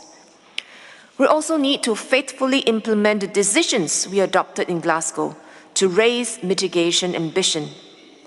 We welcome the recent submissions of updated NDCs by Egypt, Australia, Gabon, Bolivia, Brazil, and others, and look forward to updated NDCs from more countries. Singapore will do our part. In February this year, we announced that we will raise our ambition to achieve net zero emissions by or around mid-century, in line with the Glasgow Climate Pact. We will consult stakeholders before finalizing a specific net zero year and making a formal revision to our LEDs later this year. We will also ensure that they are backed by right strategies, policies, and actions. Second, we need to manage the transition to a net zero world well. Recent events have shown what will happen if we get this wrong. It is important for us to provide an alternative and viable pathway for the green transition. This will entail developing and deploying low-emission solutions such as hydrogen and CCUS, supporting the push for renewables and facilitating the trade of renewable energy across borders, from those with ample renewables to those that lack them, and strengthening supply chains for these clean energy solutions.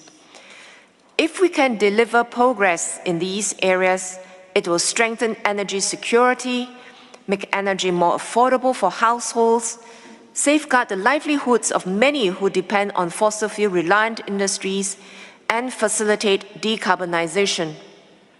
In this regard, COP27 would need to deliver a robust mitigation work program to drive collaborations in these areas, accelerate the green transition, and raise ambition.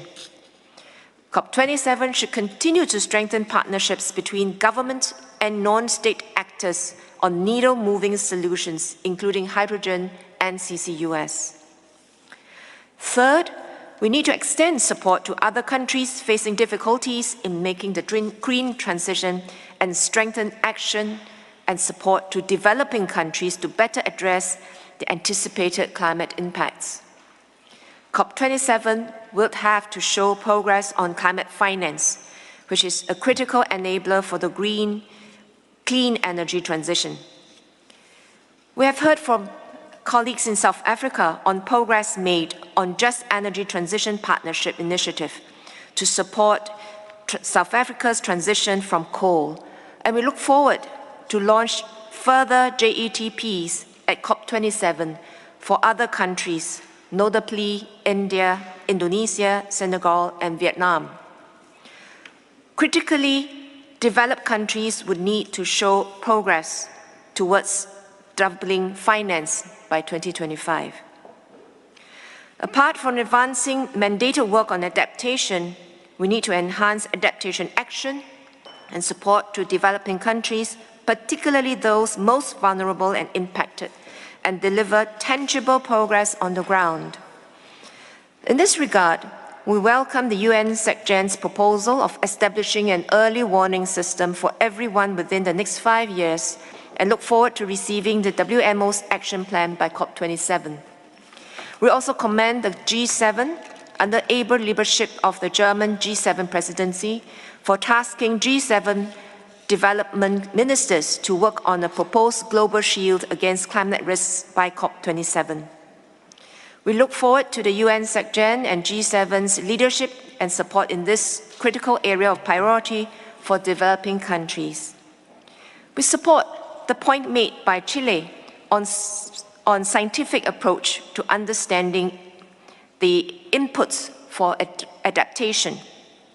On this end, on our end, we recently announced the establishment of a Singapore dollars 23.5 million climate impact science research program to strengthen our research into key knowledge gaps on climate impacts, such as food and water insecurity, sea level rise, human health, and energy.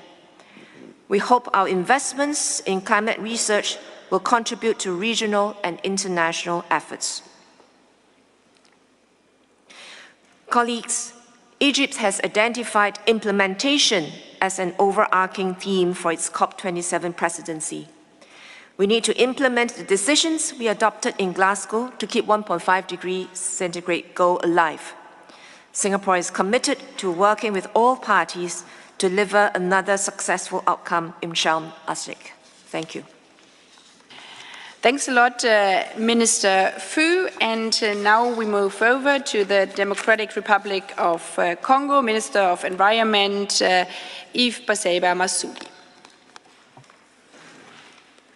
Merci beaucoup. Thank you very much.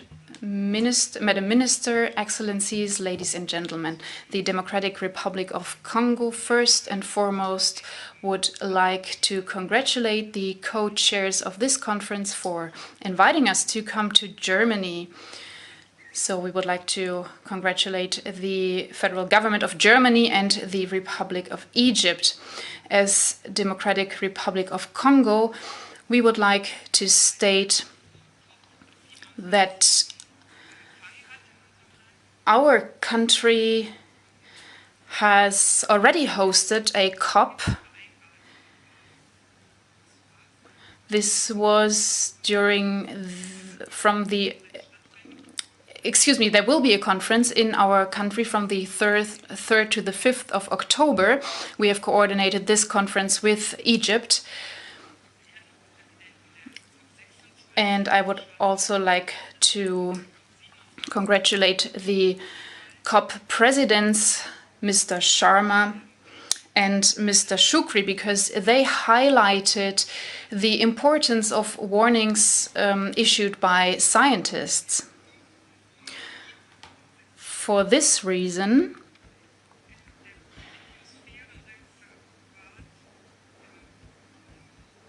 on the 5th and 7th of September, we will hold a scientific conference in order to agree on scientific developments.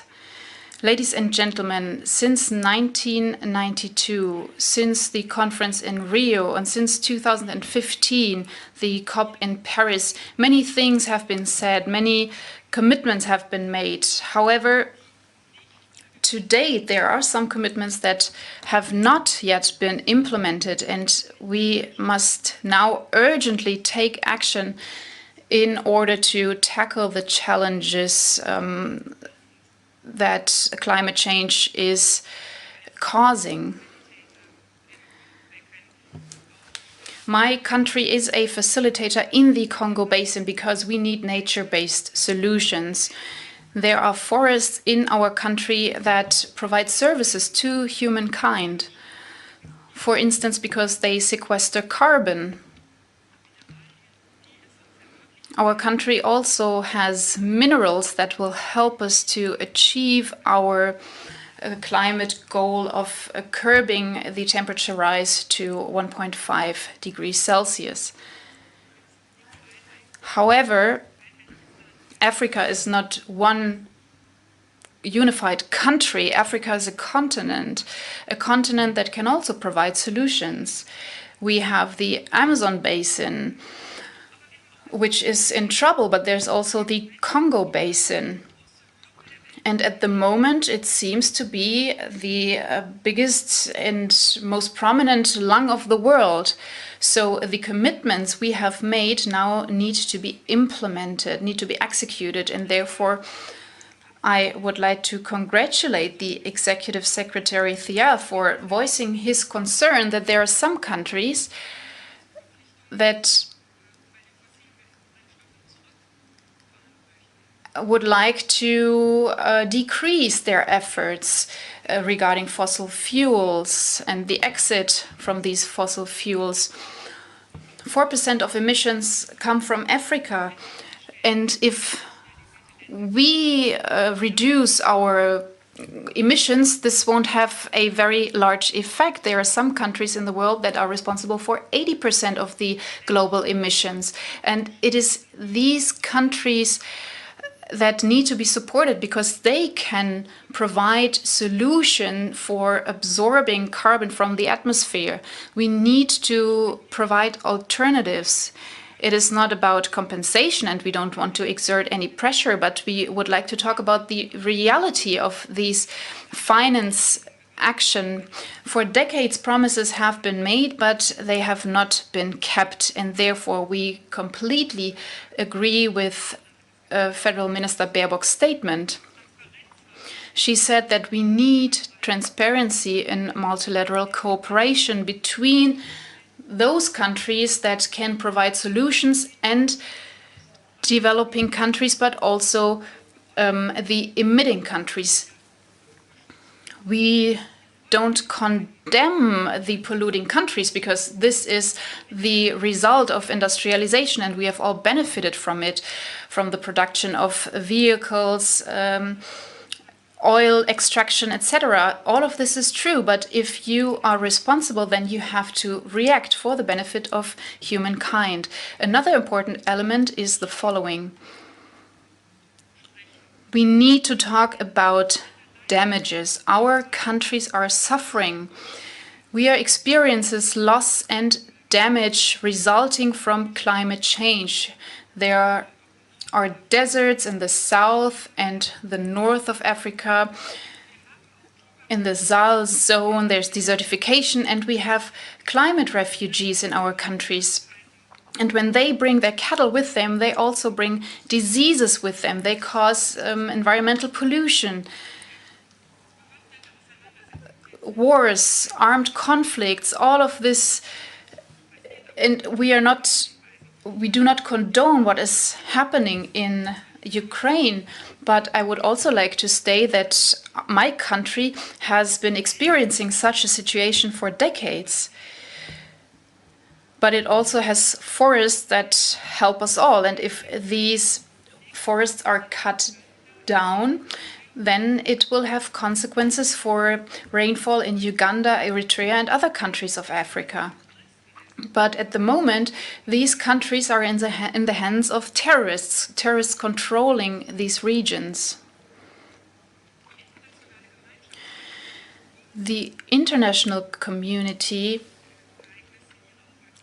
should also lay its eyes on these situations as it is doing with Ukraine. And I would like to conclude with the following. You are talking about inequality.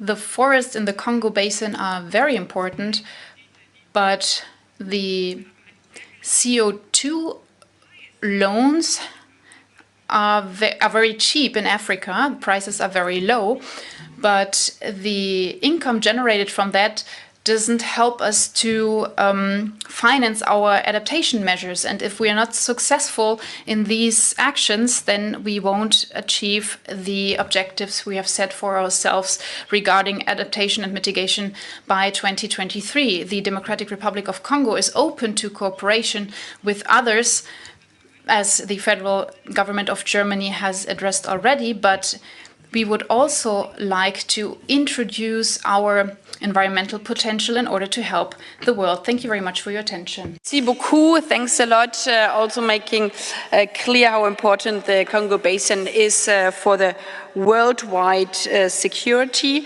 We move over now to Austria. I would like to ask you again if you could look a bit at time, because we have 1 hour left. Afterwards we have World Cafes where everybody can speak also intensively, because it would be great if everybody could speak before we have the coffee break.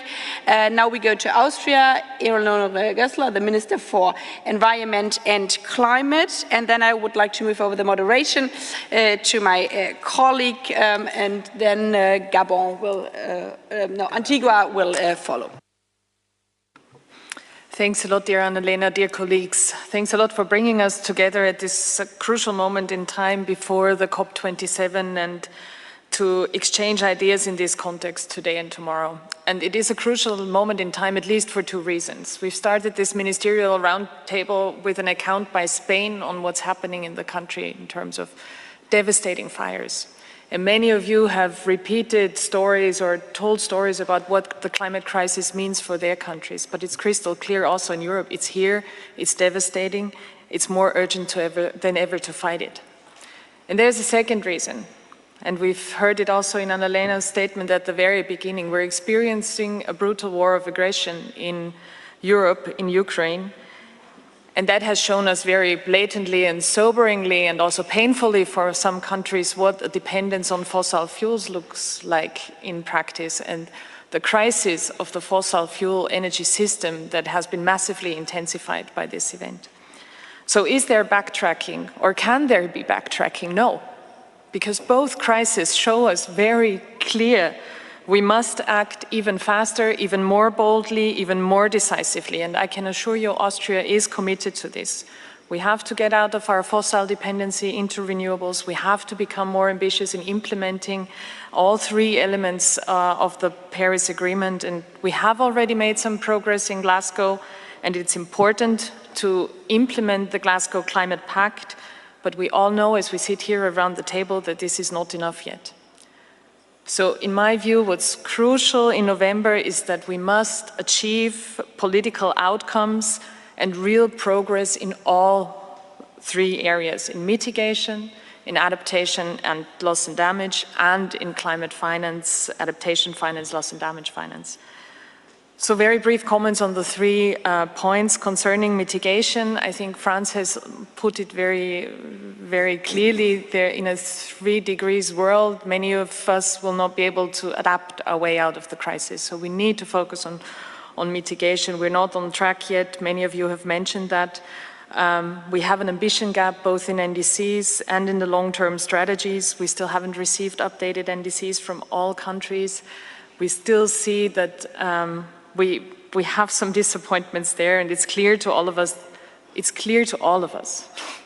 This is an enormous challenge. This is not easy. It's not easy for our societies. It's not easy for our economies. It's not easy for all of us who have responsibility, political responsibility to bear in times of crisis.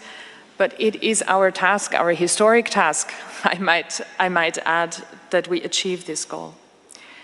In terms of adjustment and loss and damage, I think there is a clear need for the European Union, for the other developed countries, for action.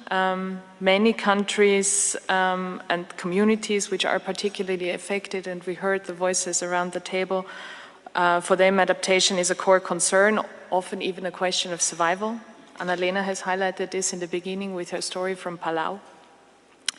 There is an urgent need for support, not only in terms of funding, but also in terms of capacity building. And I think it's our task in the EU, in other developed countries, to build bridges and to take this calls for support seriously. But also, let's not forget, there are already several support options. The Green Climate Fund, the Adaptation Fund are already providing support for adaptation as well as loss and damage. But the question is now how additional financial support could look like, without creating more bureaucratic hurdles or delaying the help for many years due to the creation of new instruments. So I encourage us to consider how we can work with and improve on the existing instruments instead of setting up new facilities, because we can provide help much quicker, much needed help much quicker if we use existing facilities, existing instruments. And lastly, on climate finance, in the area of climate finance, the COP27, and it has been also clear from many of your inputs, will present us with enormous challenges. We are all aware of that. A core issue, from my point of view, is really the start of talks also in the UNFCCC framework on the implementation of Article 2.1z. Only if we align global financial flows to the goals of the Paris Agreement, only if we stop investing in the past, in fossils, can we achieve our goals. And the second point in this, it's also important to broaden the donor space to achieve our goals. Major emitters have been mentioned several times, should need to play a key role in this context. So thanks a lot for convening us here for 2 days of exchange and looking for solutions and synergies on all these questions together.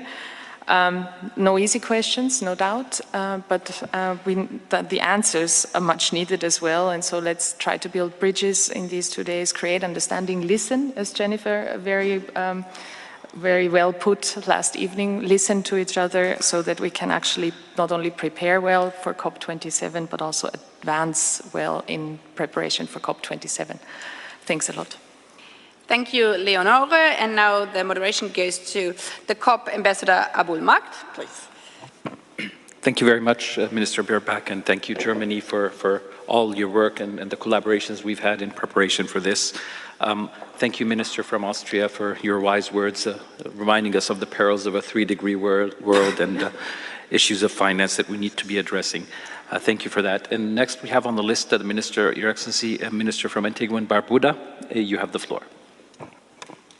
Thank you very much. Good morning to everyone, and let me express my appreciation for Germany and Egypt to be hosting this dialogue. I listened carefully, and it is quite evident that there is strong consensus on the issue of loss and damage. All three open remarks recognize that no longer can loss and damage be at the margins of discussion at COP27. I represent the small island developing states, the group of nations that contribute the least in terms of emissions, but suffer the brunt of climate change disasters. What is described as crisis, for us, it is catastrophe. There are small islands that are disappearing. There are small islands that when there is an unusual event, the economies are devastated. In Antigua and Barbuda, in the Bahamas, in the Pacific, one hurricane can do the damage of 2 years' GDP. So for us, we welcome this dialogue, but no longer can we accept that the issue of loss and damage is not worthy of being included on the agenda of COP27. If there is such strong consensus around this table, it is oddly strange that we would not be able to mount the support to get loss and damage on the agenda of COP27. We anticipate that it would be elevated from a provisional agenda and be made a firm agenda on COP27. The Petersburg dialogue should be a dialogue of history. We see it all around us. We see the devastation and the fires in Spain. We see what's happening in Bangladesh. So we don't have to make the case. The evidence is there. What then should prevent us from ensuring that the people in whose name we function, the unborn, do not benefit from the Petersburg dialogue?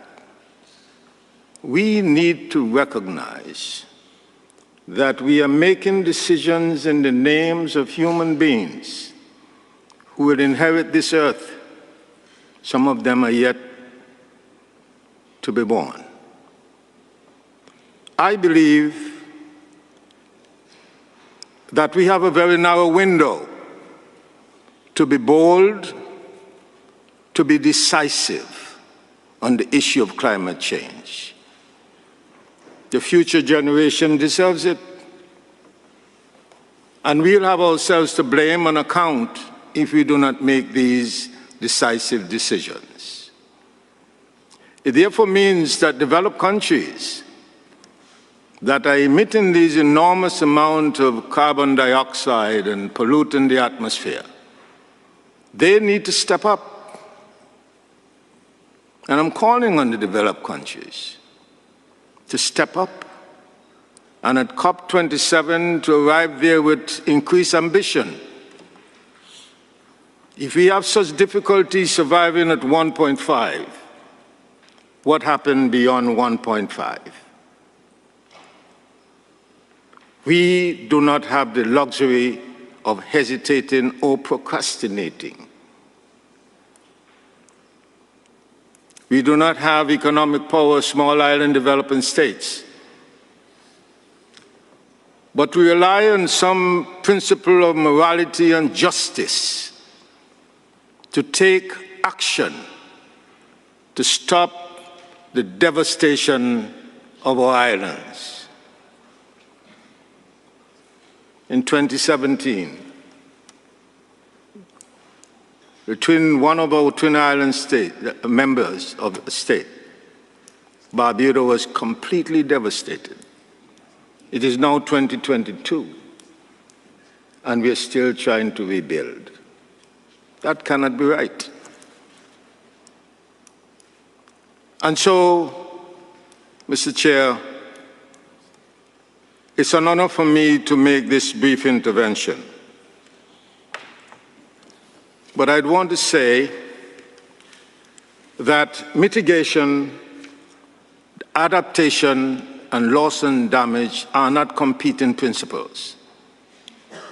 They all can be pursued on parallel tracks. The money is there, the funding is there. And all that has to happen is for these developed countries to stop subsidizing fossil fuel and shift some of those resources to renewable energy. That is what we need. And we need to overcome the political issues because we're in one global space. One global space. And our responsibility, those of us who are here should recognize that we have a sacred responsibility to our children and our grandchildren. I thank you.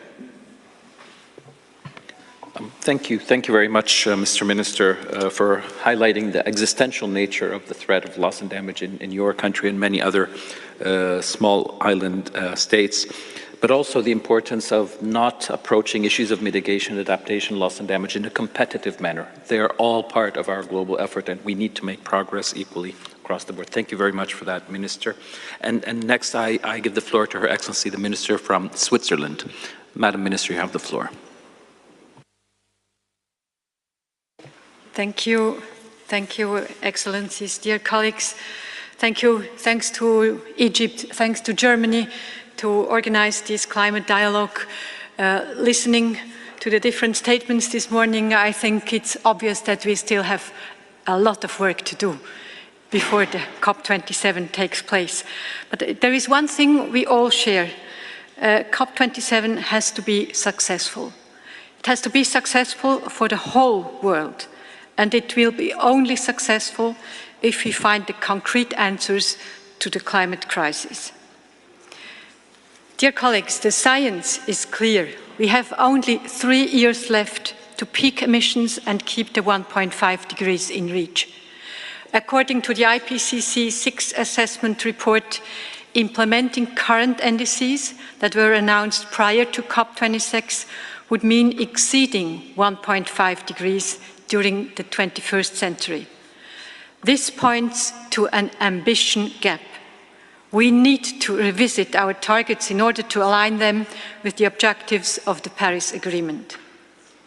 In addition, policies implemented by the end of 2020 are clearly insufficient to reach the targets we set ourselves, indicating an implementation gap.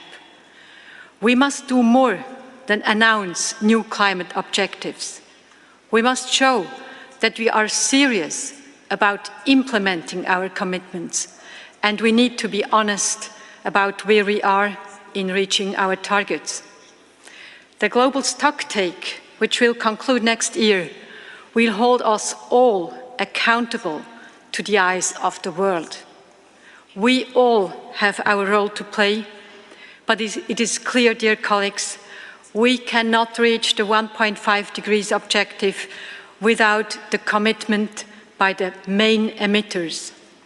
G20 countries represent about 80% of world emissions.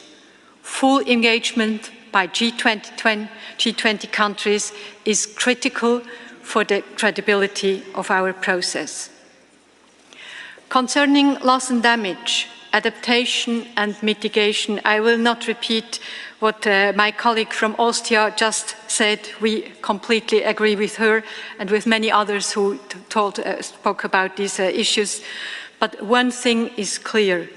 Whatever we do in the field of loss and damage and adaptation, if we do not improve in mitigation, costs for loss and damage and for adaptation will be unbearable for everyone. And one last point, dear colleagues, I would like to mention in Glasgow, we had quite a number of initiatives as well as government and non-party stakeholders' commitments.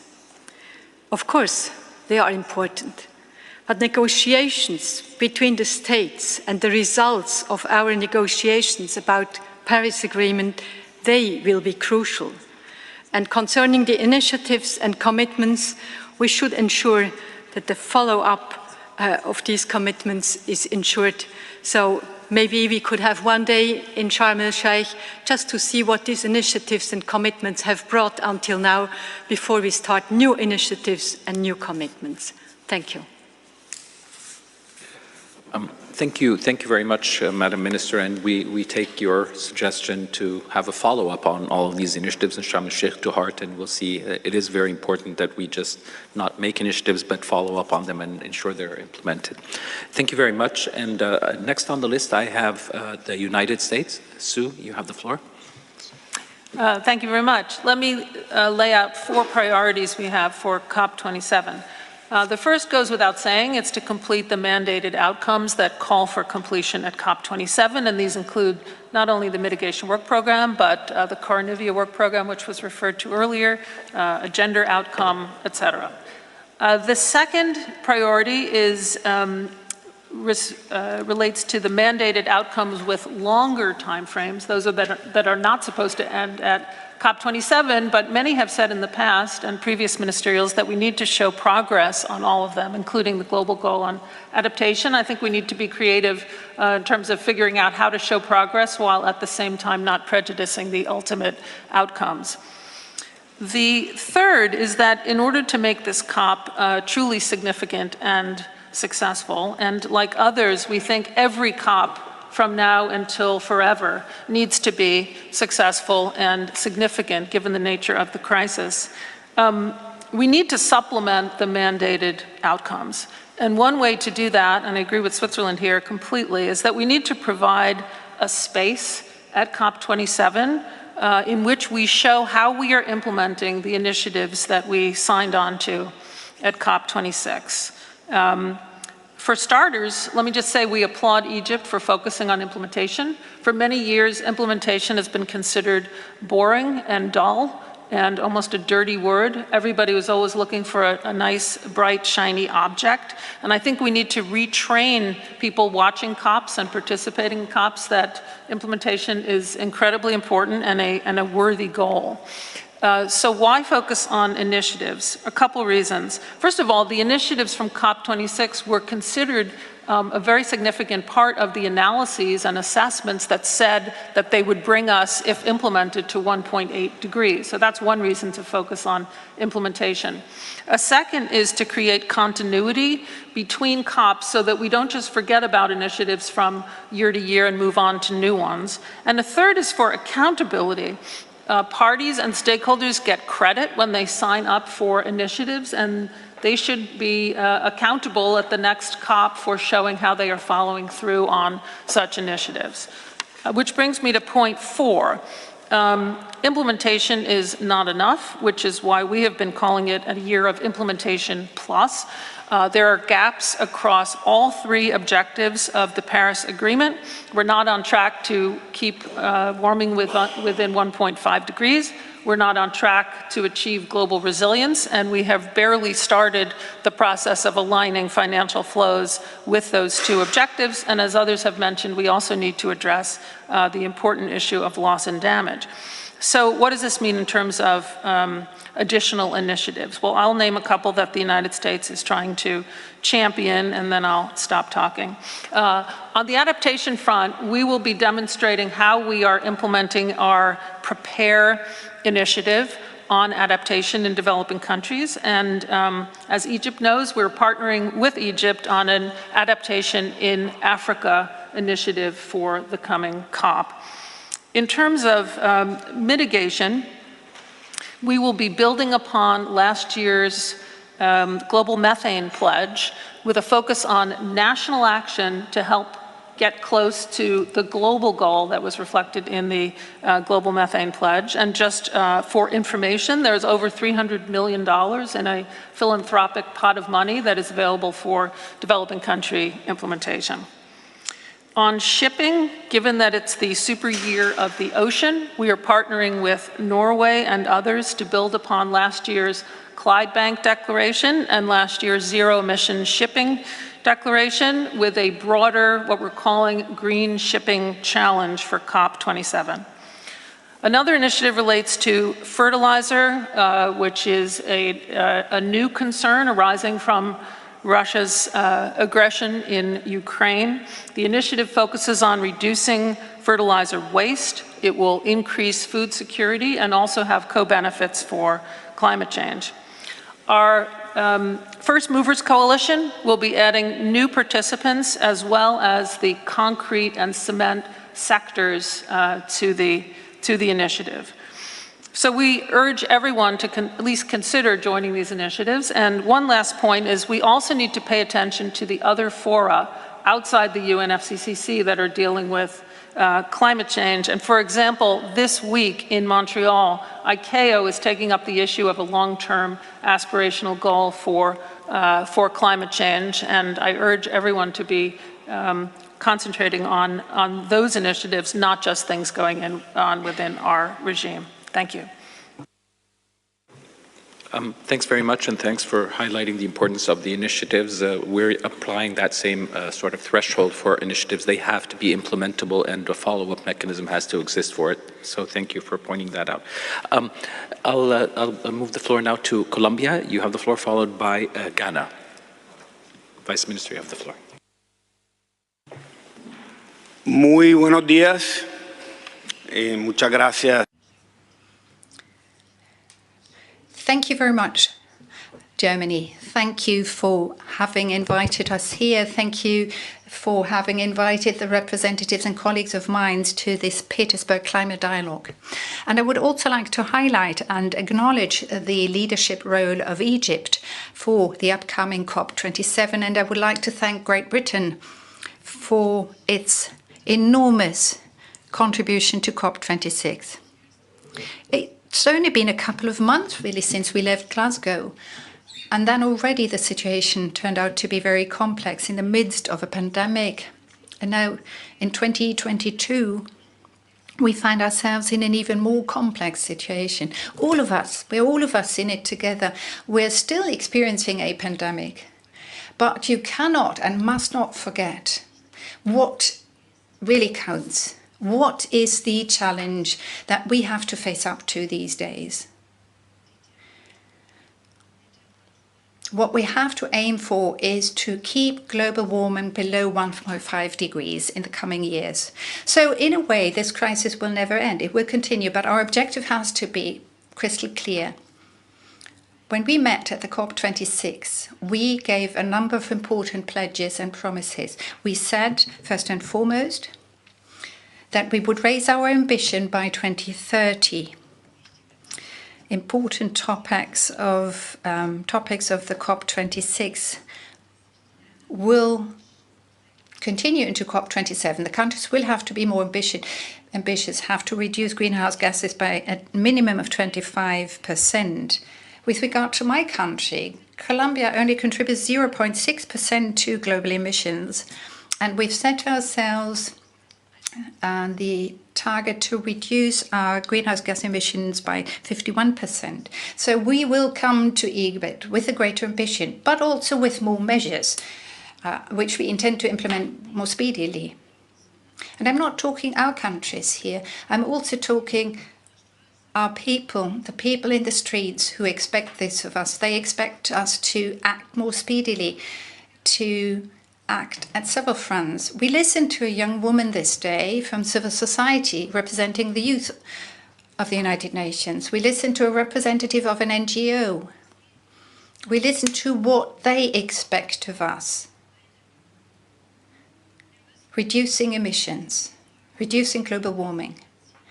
We have to clearly define how we intend to proceed, what we want to achieve.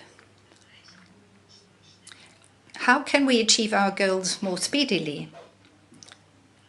We have a major project in our country that takes more than 3 or 4 years for the mere planning of the project.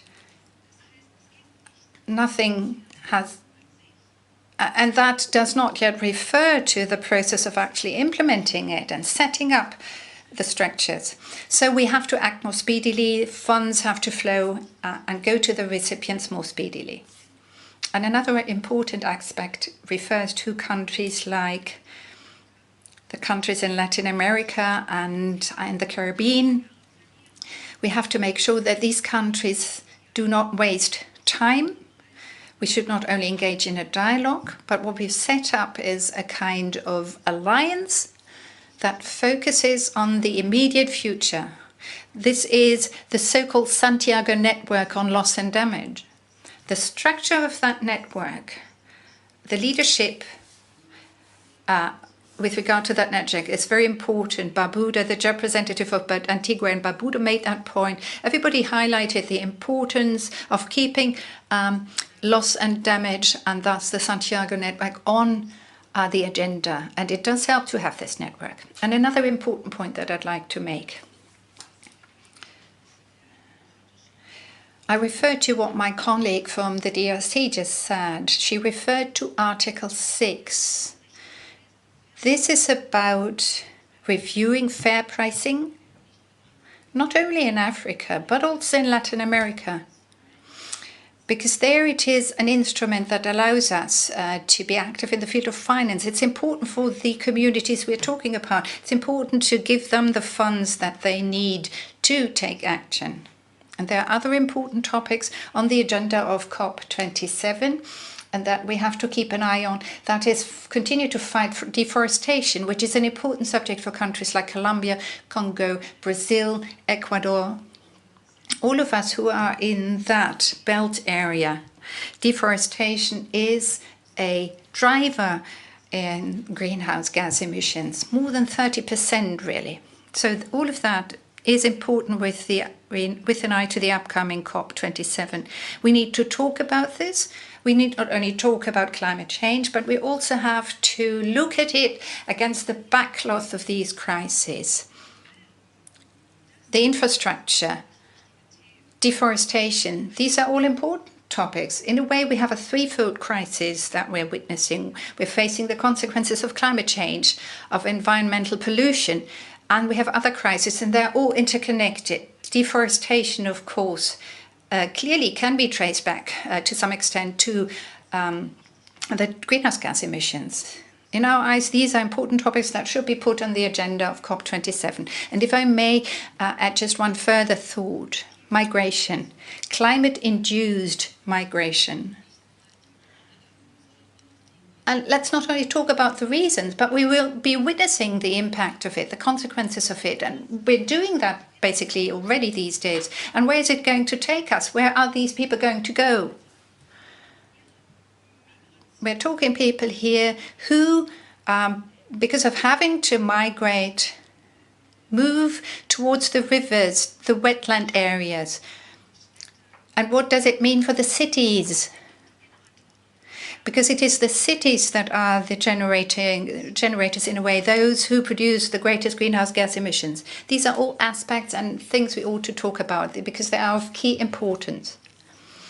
And I believe that they ought to be addressed at COP27. And finally, to conclude, I'd like to bring up one further topic. The crisis is obvious to everyone. Every country is facing a crisis. Every country is facing a crisis of its own. But then there are crises we face together.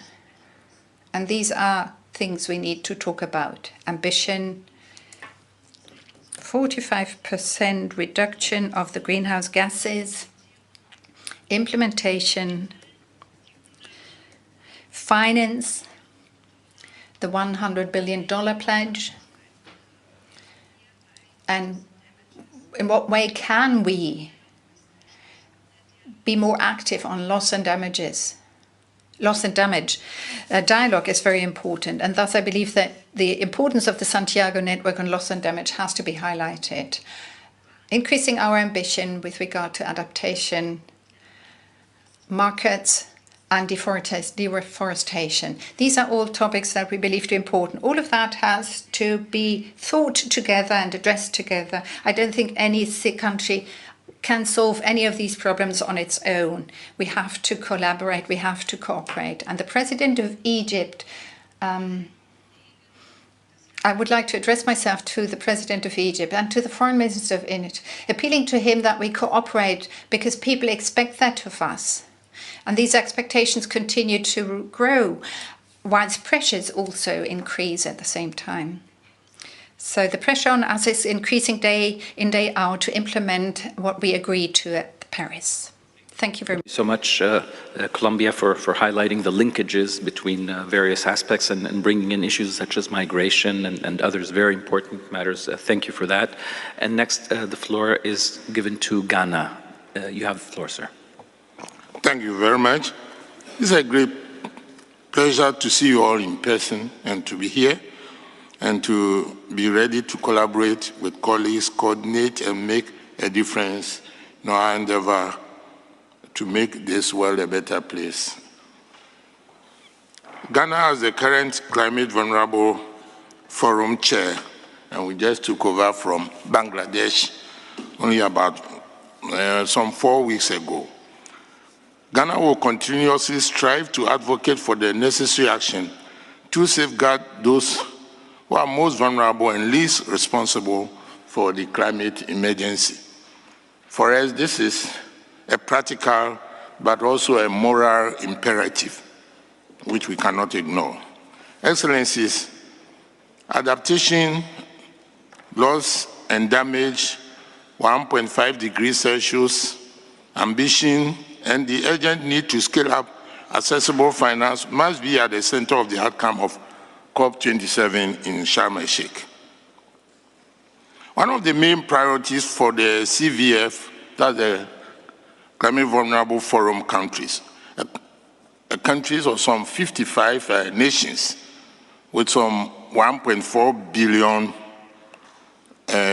people, is our priorities for the CVF countries is funding for loss and damage because the climate crisis is already upon us and we are the least equipped to tackle it. We acknowledge that a major one. We acknowledge that support exists for averting and minimizing loss and damage. However, the real lacuna, and it is a major one, is to have dedicated funding to address loss and damage. We hope that the V20's own new funding program for addressing loss and damage can help inspire aspects of any ultimate global facility and the mandating of the various funds to mandate to address loss and damage. We will present initial results on this provision of climate responsive international assistance directly into the most vulnerable communities at COP27. We believe the proposed global shield against climate risk could be a part of a tangible deliverable from COP27, provided that it is responsive to countries' needs, such as articulated by the V20, and thus encompass one or more facilities for funding efforts to address loss and damage in the most vulnerable countries. And now, given the massive protection gap that exists, any so-called shield would be a false promise if it lacked support to those who cannot possibly be protected in the near term. Again, let me go on an African COP, the concept of an African COP. Yes, Sharm el-Sheikh puts Africa at the center stage. But an African COP must also be an adaptation COP, given that, according to the IPCC, Africa is the continent most vulnerable to climate threats.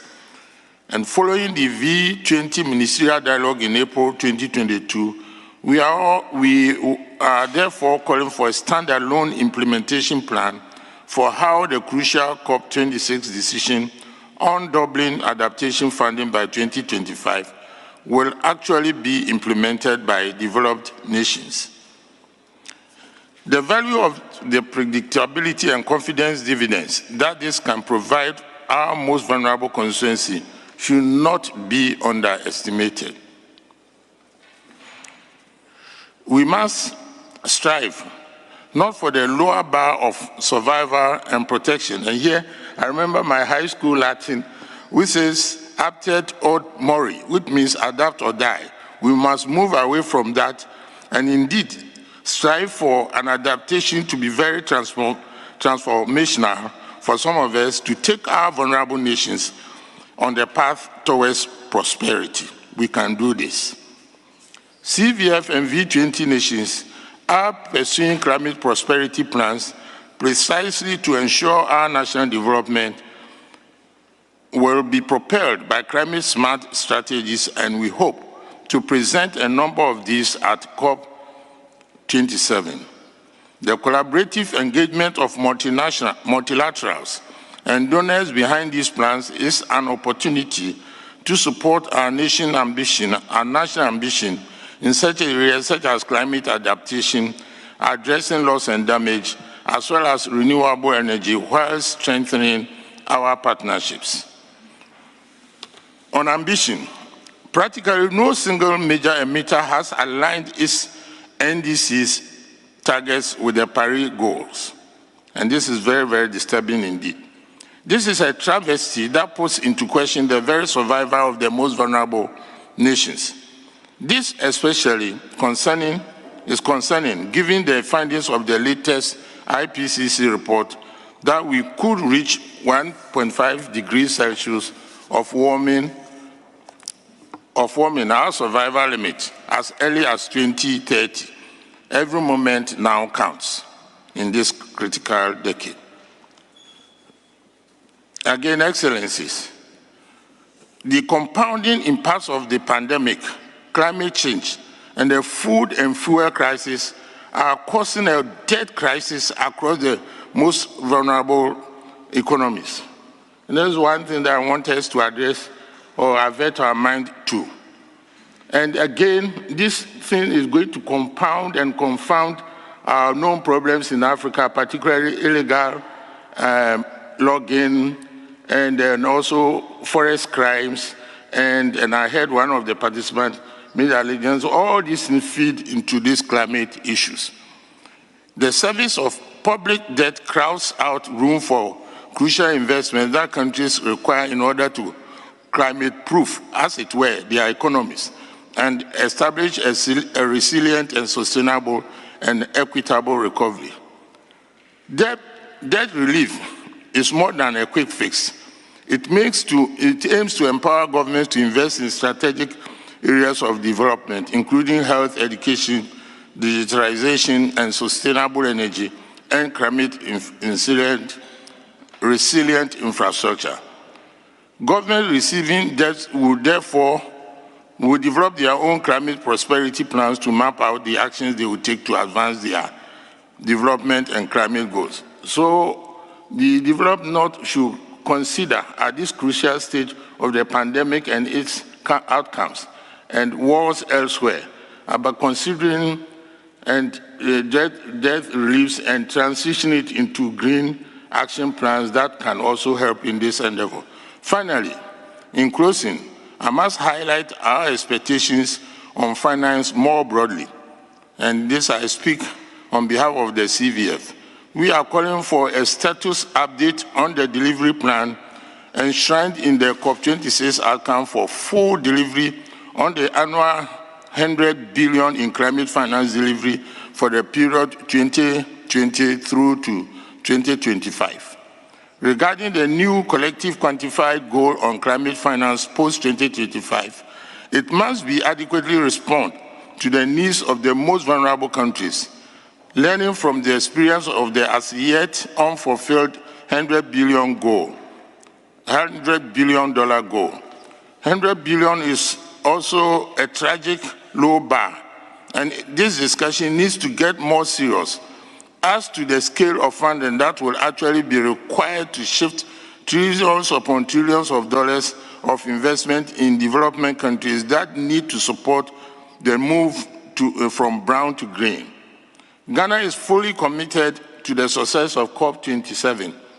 We look forward to working closely with Egypt and the COP26 presidency and with all parties in the pursuit of a future where our people, prosperity, and the planet are all jointly protected. I thank you. Thank you very much, Vice Minister, especially for your kind words of support to the incoming Egyptian presidency. I think I can now move the floor to Marshall Islands. You have the floor. Marshall Islands.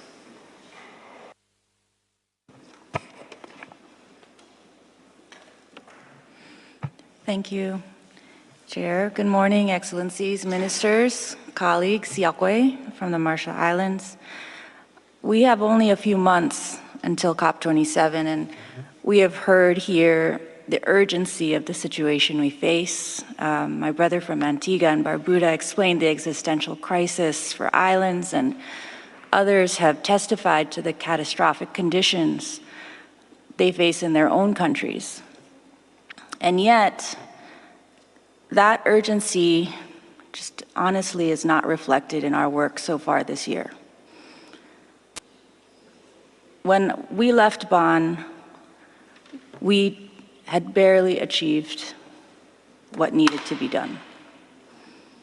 The realities facing small island developing states like mine felt miles away from the negotiating rooms, where conversations stalled on minor procedural issues. Given the unique vulnerabilities that we face, we just cannot afford paralysis and stagnation in the global discussion. And so it is moments like these at the Petersburg Dialogue when ministers can come together and really reinsert the momentum that is needed that makes this meeting so critical.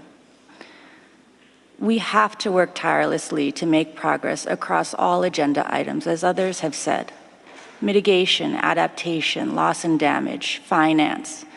None can be held hostage to another, and neither can any be ignored. As convener of the High Ambition Coalition, the Marshall Islands will continue to fight hard for ambition across all of these pillars. We left Glasgow with commitments that have the potential to shape our future for the better, but only if those commitments materialize. The failure to deliver on promises not only stalls climate action, but leads to divisions and mistrust. And as we've heard, trust is really the foundation for all that we need to do together.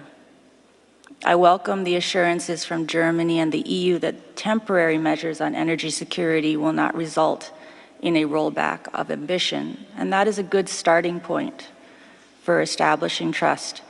However, I think it is clear that in addition to not going backward in our ambition, we should be focused on how we can move forward, because we are nowhere near where we should be if we want to have a chance of keeping warming to 1.5. I agree with Pakistan and others that accountability must be at the heart of our work. Those that have failed to do so yet must submit enhanced NDCs this year, ideally by the 23rd September deadline, to have them reflected in the synthesis report. And all sectors must drastically cut emissions within and outside of the UNFCCC. We've heard about aviation and shipping, and I think setting ambitious targets and incentivizing transformation really has a chance for an outsized impact on efforts to reduce emissions and meet Paris Agreement goals. And we look to our developed country partners to deliver on the doubling of adaptation finance promised in Glasgow and the $100 billion per year promise for more than a decade. Climate finance is the key that unlocks our ability to adapt and mitigate and to protect natural systems on which we all depend. It's not just the amounts that we're failing on. The current climate finance architecture is slow, it's complex, and it places the burden of access on those most in need and with the least resources to do so. And that accessibility issue also needs to be front and center in our discussions. Loss and damage, as we've heard very clearly, and thank you so much to the organizers for putting it at the beginning of our talks, is an issue that I think must be addressed head-on in a way that focuses on honest and a solutions-oriented dialogue based on the facts and the realities of what is happening. In the Marshalls, we are already losing places that we call home. And here in Europe and around the world, lives are being lost. That is the reality. The financial implications are certainly being felt. They are felt by communities who are struggling to relocate, by emergency services responding to victims of heat waves and floods. And we can't stick our heads in the sand and pretend that existing tools and approaches are equipped to address these losses in a meaningful way. In the current way that they are formed and framed, they do not address many of the losses and damages that we're experiencing. Marginalized people, women and youth across the world depend on us to have this honest conversation. And I would also echo Minister Rojas' point that inaction leads to human rights violations that we should be considering. So COP27 I see as an opportunity, but it's an opportunity that we take in light of very sobering scientific evidence from the IPCC and the very sobering realities that all of our peoples are experiencing, and particularly those people who are on the front lines. So it is an opportunity to make advances to tackle climate change and to come together around a common purpose of keeping our planet safe for future generations and for our own generation. Thanks so much. Thank you very much, Marshall Islands, for highlighting very important matters, including the issue of access to climate finance, which is quite contentious as well. Thank you very much, and the floor goes next to Japan. You have the floor.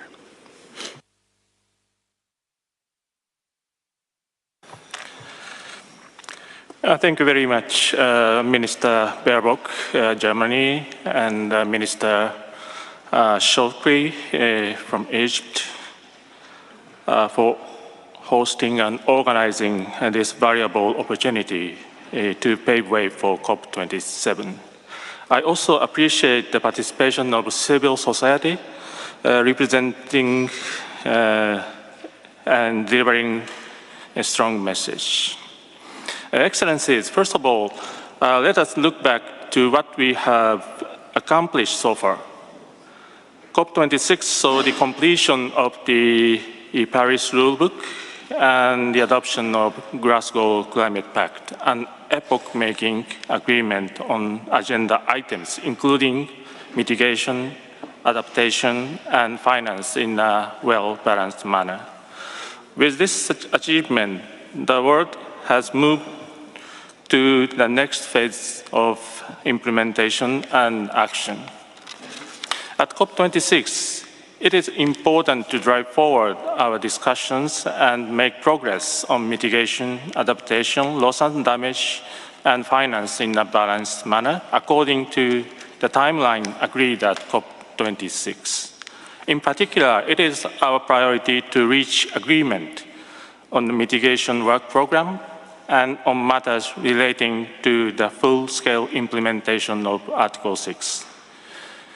By achieving success in the coming COP, the international community must demonstrate our unwavering commitment against climate change, even in the face of difficult circumstances. In order to achieve 1.5 temperature goal, mitigation actions by the entire world, including emerging countries, are crucial. Japan has already submitted its NDC and long-term strategy in line with the Paris temperature goals, and we are now making our utmost efforts in its implementation. It is essential to urge all countries, especially major emitters, whose 2030 NDC targets are not yet aligned with a 1.5 pathway, to increase the ambition before COP27 in accordance with the Glasgow Climate Pact. Early and swift development and operationalization of high-integrity carbon market based on Article 6 of the Paris Agreement is the key to enhance private finance while achieving deep emission cut. For this purpose, Japan is going to launch Article 6 implementation partnership for promoting international coordination and cooperation toward full implementation of the Article 6 with various stakeholders. At COP27, it is also necessary to advance discussions on global goal on adaptation and on full operationalization of the Santiago network for loss and damage to catalyze technical assistance as soon as possible. Lastly, involvement of all stakeholders, including civil society, is crucial for mobilizing climate actions for reaching net zero goal. In particular, cities, which account for about 70% of greenhouse gas emissions, play a significant role. Japan has been disseminating good practices of subnational decarbonization efforts and promoting capacity building and implementation in partner countries. We will continue to further promote international city-to-city collaboration towards the Paris Agreement goal. Japan is strongly committed to the success of COP27. Thank you very much for your attention. Thank you very much to Japan, and interesting, the Article 6 partnership, that's a very good idea. We support you on that. I'll give the floor next to the Czech Republic. You have the floor, sir. Thank you very much. On behalf of the Czech Presidency of the European Union, we thank Germany and Egypt for convening us today, and we see that the climate change is happening. 1 year ago, there were the devastating floods near to here. Today we are seeing unprecedented heat wave going across Europe with all the disastrous effects. Just 4 days ago, the Ministers of Environment of the European Union met in Prague for their meeting, and we reiterated our commitment towards a success of Sharm el-Sheikh. So what is the success meaning to us? Many speakers said that we need to focus on issues which remained open from COP26 and focusing on implementation of our commitments that we had collectively in Glasgow. We are seeing the publication of the assessment report 6 from IPCC. The Working Group 2 report highlights that we need to enhance our adaptive measures and reduce vulnerability. We need to strengthen the resilience. We need to deliver on the Glasgow Sharm el-Sheikh work program on the global goal for adaptation and the commitments under the Glasgow Climate Pact. We need to discuss thoroughly the operationalization of the Santiago network, and we also need to strengthen the link between adaptation and mitigation. As regards mitigation, we see that again from the IPCC report that the closing window of action is ahead of us. We need to accelerate our efforts for reducing the greenhouse gas emissions globally by 45% by 2030. And we hope that in between now and the COP, we will see new updated nationally determined contributions. And as First Vice President of the European Commission said, we are doing our homework in the European Union on the legislative package to that effect. Of course, the essential component of adaptation and mitigation ambition is the finance. We need a stronger focus on how the countries can act collectively and how we can align the finance with the corresponding climate goals or Article 2(1)(c). And we need to discuss how we can deliver on the 100 billion goal, the doubling of adaptation finance by 2025, and the new collective quantified goal after 2025.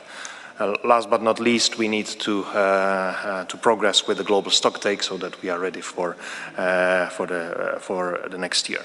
Finally, the climate COP will be followed by the biodiversity COP, and there are important synergies to be made. So we are ready to work with both COP presidencies to ensure that at the end of the year 2022, we have a strong interconnected framework. Thank you. Thank you very much, Czech Republic. Of course, the synergies with the biodiversity are quite clear in our minds, and we support that approach, of course. Thank you. Next, I'll give the floor to Senegal. You have the floor, madam. Senegal. Or Minister, I'm sorry. Yeah.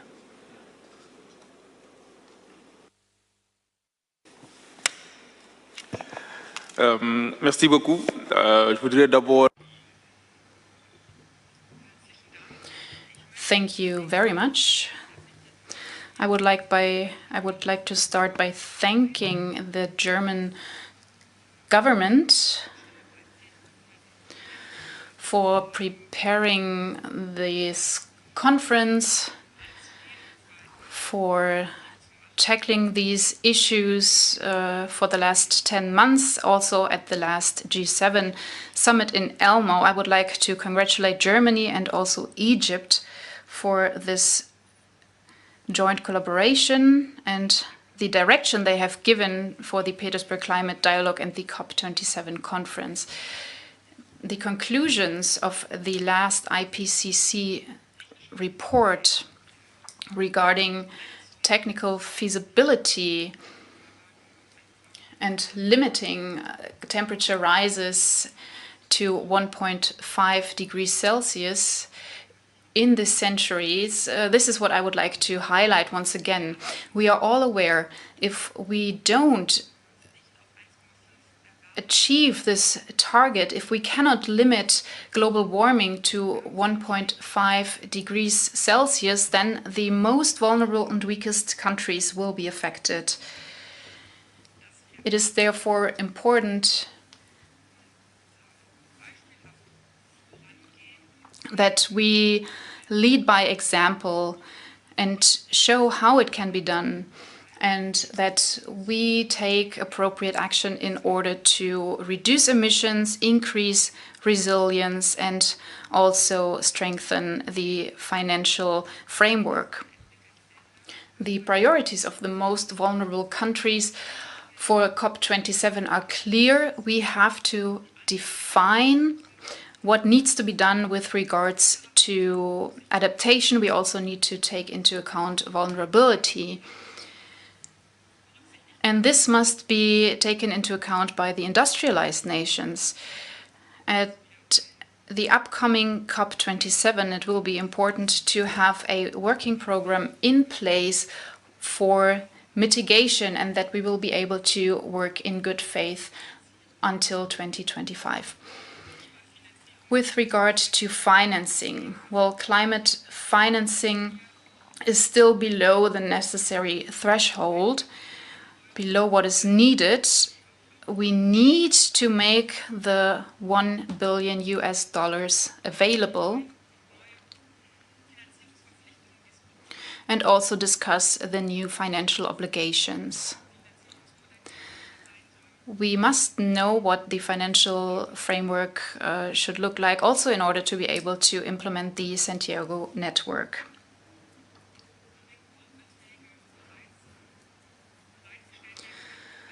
Record amounts were made available in order to find a vaccine against COVID-19. So there are opportunities and possibilities to make this funding available, amounting to $100 billion. And it has already been said that we need to close this financing gap. This will help to increase trust between industrialized nations and developing countries. We want to implement the Paris Agreement. Thank you very much. Thank you very much, Senegal, for your important remarks. Of course, the chair of the LDC. I pass the floor back to Madam Minister Bierbach. You have the floor, Madam. Thanks a lot, and I think the discussion has shown how much work we still have ahead of us. Some of you underlined the disappointment that so far adaptation and loss and damage hasn't played the part as it should be, and more importantly, those countries of you facing already, as the minister from Antigua and Barbados has said, not only crisis but a catastrophe, underlined that we really have to deliver. To sum it up, I would say the future does not happen, it lays in our hands, and it's our responsibility if we build the future together or if we just let it pass. As not all of you have spoken yet, we will take the list of speakers to our second session in the afternoon, so those ones will be free first who haven't spoken yet, but this underlines how important it was that we have an open debate, a frank debate, where we could also see where we have to work more intensively. We have now a shortened coffee break within the next 15 minutes because we are continuing at 12 o'clock with our high-level segment, and I would really like to ask you to go smoothly back from the coffee break to this room, that we really can start with a high-level segment sharp at 12 o'clock. The German Chancellor as well as the Egyptian President will join us there, and in the afternoon we will intensify our discussion on the important question of adaptation, mitigation and loss and damage. Thank you for the morning so far. This was really important work.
viento para acá, cuidadito, ¿eh?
Excellency, President Al-Sisi, Mr. Hart, Ministers, Annalena Baerbock, ladies and gentlemen. There's one idea that has been for thousands of years driving progress all around the world, and it is this: to give future generations a good life. This thought is central when we are talking about our planet's climate in two respects. That is, firstly, because it forces us to face up to what we've actually all known for a long time now. If we do not act much faster, much more resolutely, and much more united on climate change mitigation, then we will not be able to keep this promise to future generations. The recent heat wave in India and Pakistan, the floods in Brazil at the start of the year, or in the Ahr Valley and North Rhine-Westphalia last year, which we remembered last week, such events send a clear message. We must limit global warming to 1.5 degrees. However, the thought of future generations also points the way forward. Just as the hope of prosperity and a better life has ensured advancement for millennia, so it can also bring crucial progress on climate action if we succeed in combining the goal of climate neutrality with this promise of prosperity.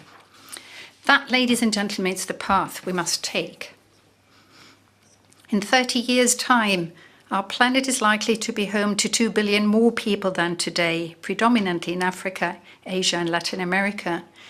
Do we really believe that we can present them with a choice, either climate action or prosperity? They must all have the prospect of prosperity and of an intact planet.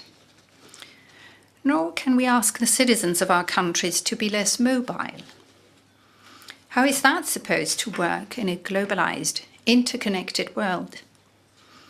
Climate action will succeed only if it has the support of a broad majority of our societies, and that is true in all our countries. Or, to put it in another way, climate action will succeed if it brings tangible improvements to our lives, with a modern, affordable energy supply, for example, or with wind turbines and solar installations instead of smoky chimneys, or mobility without the exhaust fumes. One example of how this might be managed comes from Egypt. Your government, Mr. President, is currently building a high-speed rail network that will connect people while protecting the climate. This describes the challenge ahead of us, namely to rev up climate action while at the same time safeguarding and creating prosperity. Here in Germany, back at the beginning of this legislative term, we said that this decade would be the decade of transformation, the decade in which we lay the foundations for a carbon-neutral economy.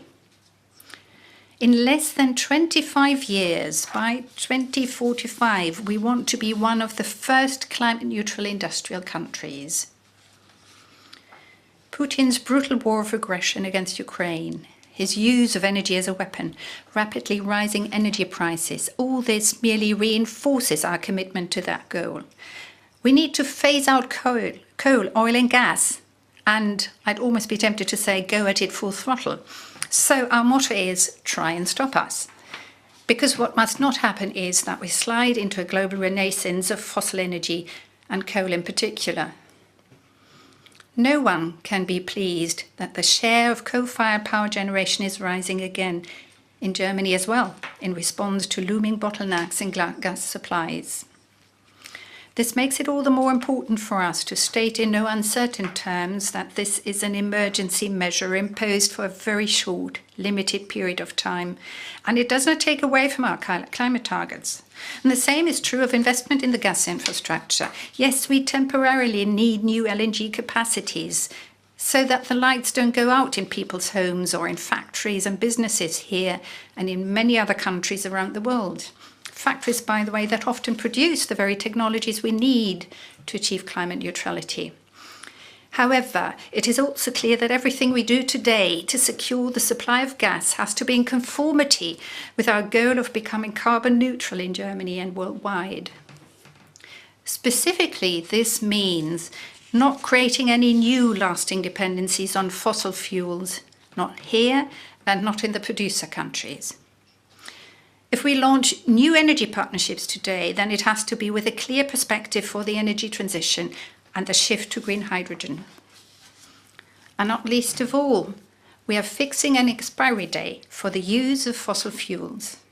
At the G7 summit in Elmau, we decided to decarbonize the energy sector in our countries as fast as possible by 2035. What this means for Germany is that in 2030, we will be getting 80% of our electricity from renewables. By the same date, we will be producing 50% of heat in a climate-neutral manner. These are the targets we have set ourselves. We've set out the course for how to achieve them over the past weeks and months. We've set new targets for expansion, using 2% of our land area for wind power in future, for instance. Approval procedures will be greatly accelerated. Above all, though, we have enshrined one thing in law, and that is from now on the expansion of renewable energies is in the overriding public interest, not only in a political sense, but also in law. In the interest of climate change mitigation, in the interest of an affordable supply of energy, and in the interest of our country's security and energy independence. We regard all this as our contribution to a joint global effort by industrialized countries, developing countries, and emerging economies. And this meeting too underlines that. Today we're really living up to the venue's name. Weltsaal translates as World Hall, and thanks to your participation, the whole world is represented here today. If we are not to lose sight of the 1.5 degree target, we must almost halve our CO2 emissions globally before the end of the decade. Here too, we will only succeed if we think about climate change mitigation and prosperity in conjunction. All over the world, we need cars that run on electricity generated from renewable energy and planes that have climate-neutral fuel in their tanks. We need carbon-neutral steel and climate-neutral cement to build our bridges and houses. Green hydrogen to power industries, high-performance wind turbines and solar installations, and the flow of goods between our countries needs to become climate-friendly. In short, we must approach the conversion to climate neutrality as a global modernization program. A modernization program in which states, companies, scientists, and citizens work closely together. That is why, at the G7 summit in Elmau, we launched a partnership for global infrastructure and investment. Together with the business community, we want to invest $600 billion over the next 5 years in modern infrastructure, the digital transformation, health, education, and clean energy. That will also hugely advance climate change mitigation.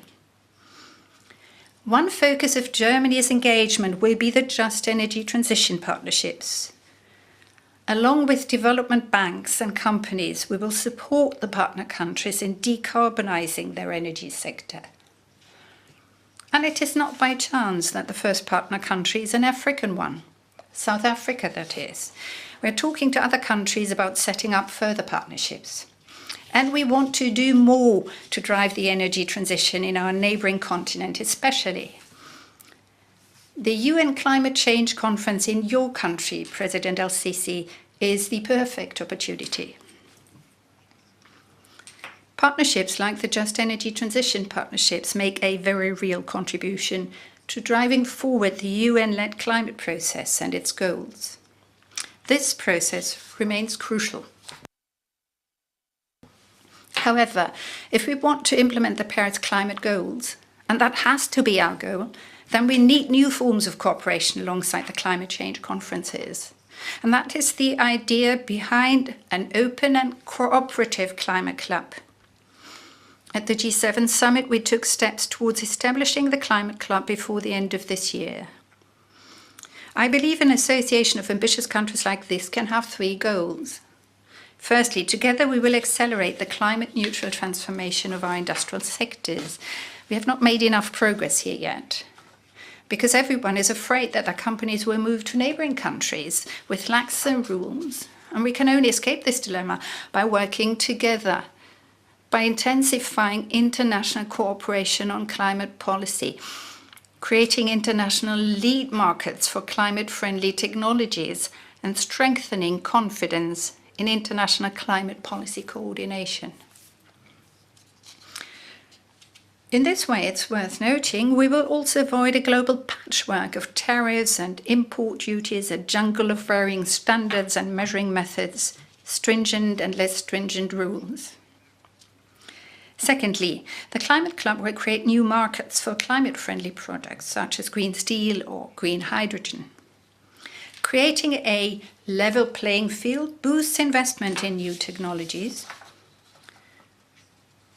Putting such a reliable international framework in place for climate action is a key task for government. Thirdly, we will bring together North and South, industrial countries, emerging economies, and developing countries. The Climate Club is open to everyone. And to get as many on board as possible, we want to support those who, as things stand today, might otherwise not be able to become climate neutral quite as quickly. Paradoxically, there are often problems in exactly those places where solar and wind power would already be profitable, even without state support, thanks to the favourable geographical conditions. What's lacking, though, is funding, and we need to enable financing options, particularly for especially vulnerable countries and population groups. We will therefore work with development banks and the financial sector to launch new investment. As the G7, we're committed to the industrial countries' goal of mobilizing $100 billion of climate finance as quickly as possible through to 2025. Germany wants to help reach this goal by providing at least €6 billion a year by 2025 at the latest.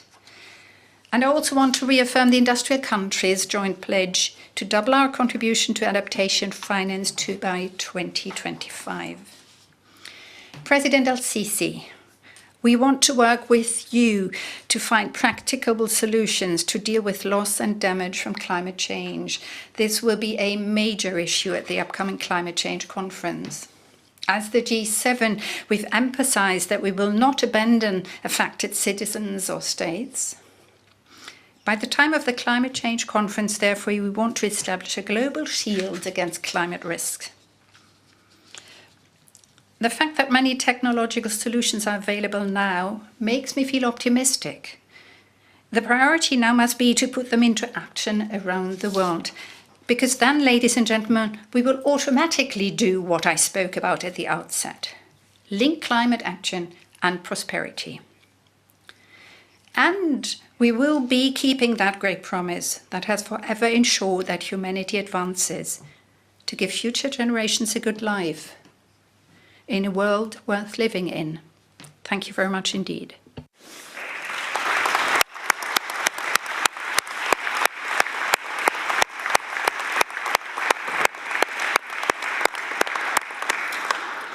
Thank you very much. It's really an honor to have the German Chancellor here at the Petersberger Klimadialog, and the same counts for the President of Egypt, President Al-Sisi. Very warm welcome again to the Foreign Ministry, and thanks for joining us here at the Petersberger Klimadialog high-level segment. The floor is yours.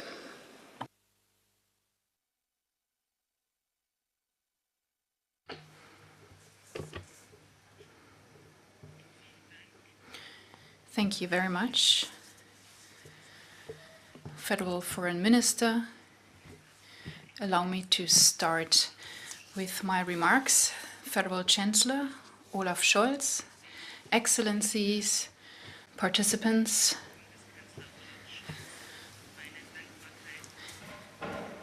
I would like to express my gratitude to German Chancellor Olaf Scholz for convening this meeting, and I would like to highlight the leading role of Germany in fighting climate change and tackling its consequences. Germany is assuming a role that represents also its role at global level in order to support the fight against climate change and to achieve the just transition to a green energy sector.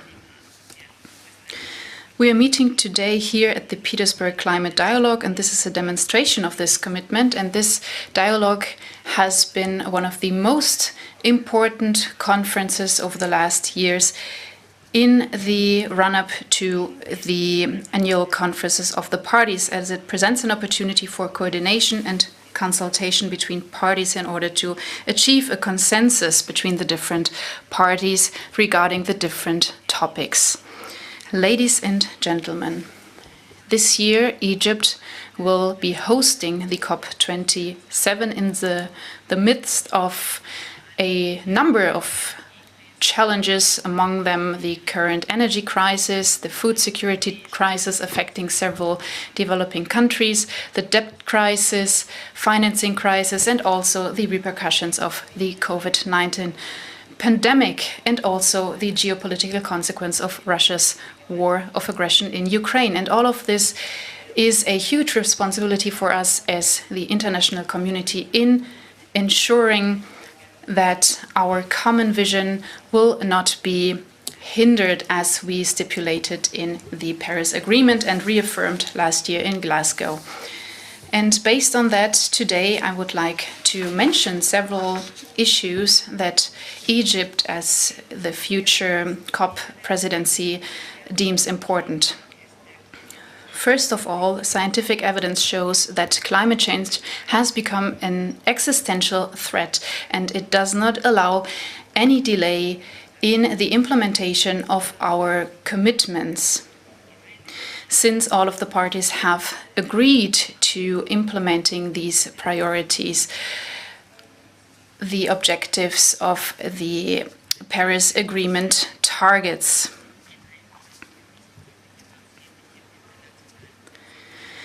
In alignment with the other international treaties and principles.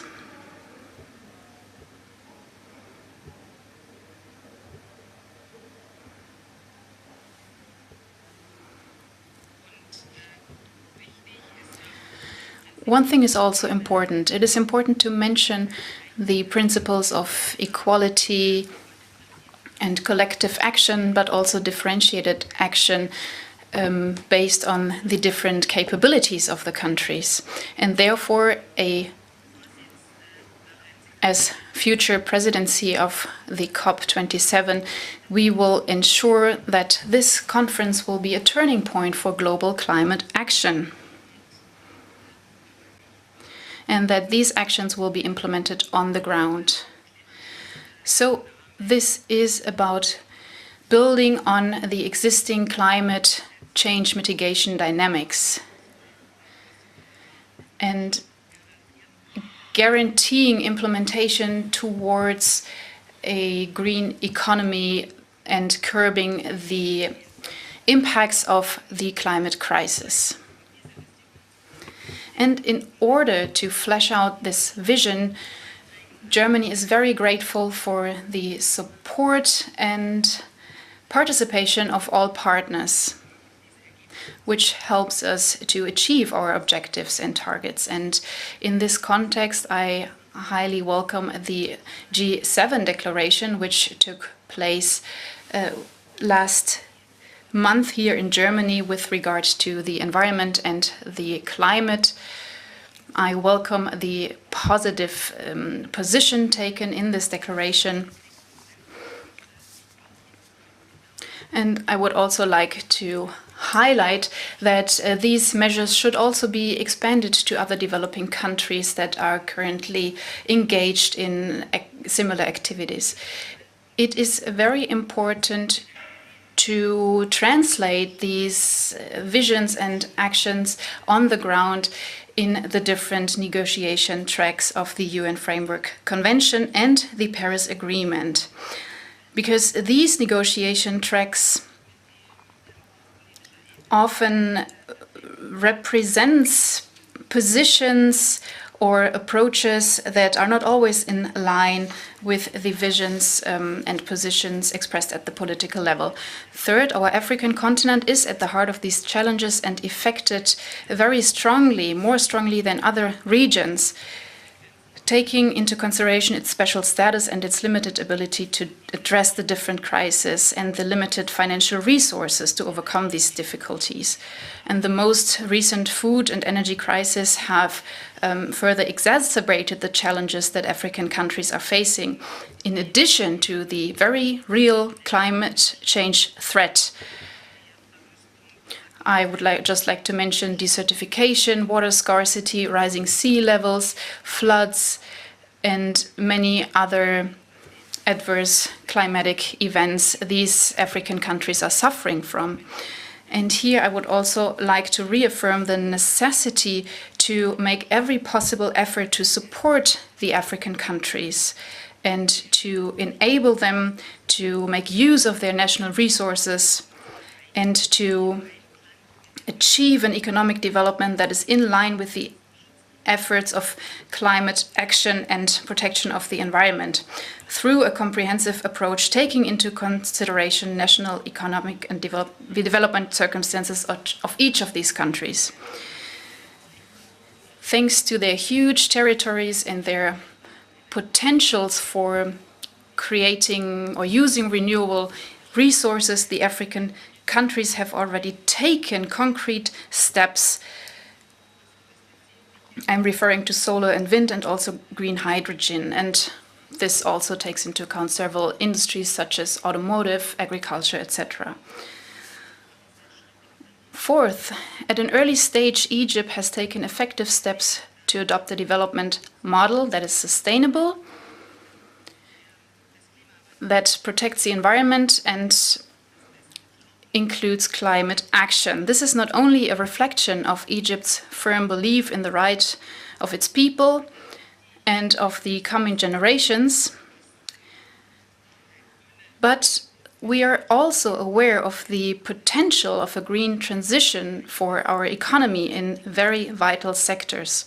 So therefore, Egypt is taking very concrete, tangible steps in the area of renewable energies in order to increase our energy mix. And Egypt is currently drafting a comprehensive hydrogen strategy. We are drafting ambitious plans for electric interconnectivity with neighboring countries. And by doing so, we want to ensure that Egypt becomes a regional hub for renewable energy. There are also far-reaching plans for the use of clean transportation. There are several projects in our country, for instance, railway and financing of electric vehicles, etc. Also, there are water resource managers in order to adapt to the impacts of climate change and other projects that have to do with the comprehensive management of our resources and early warning systems.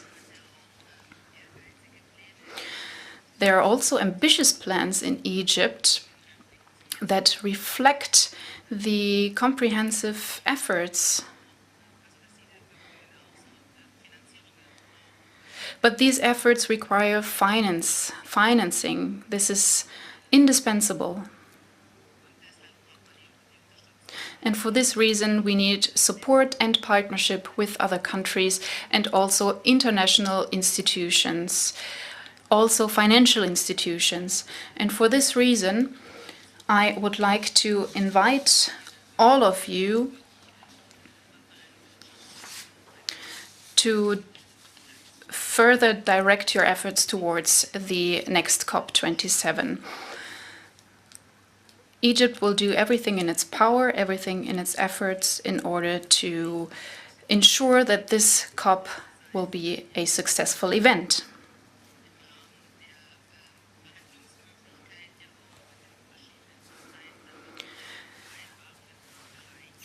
Because we want to achieve or conclude agreements following our negotiations with our partners also at informal level,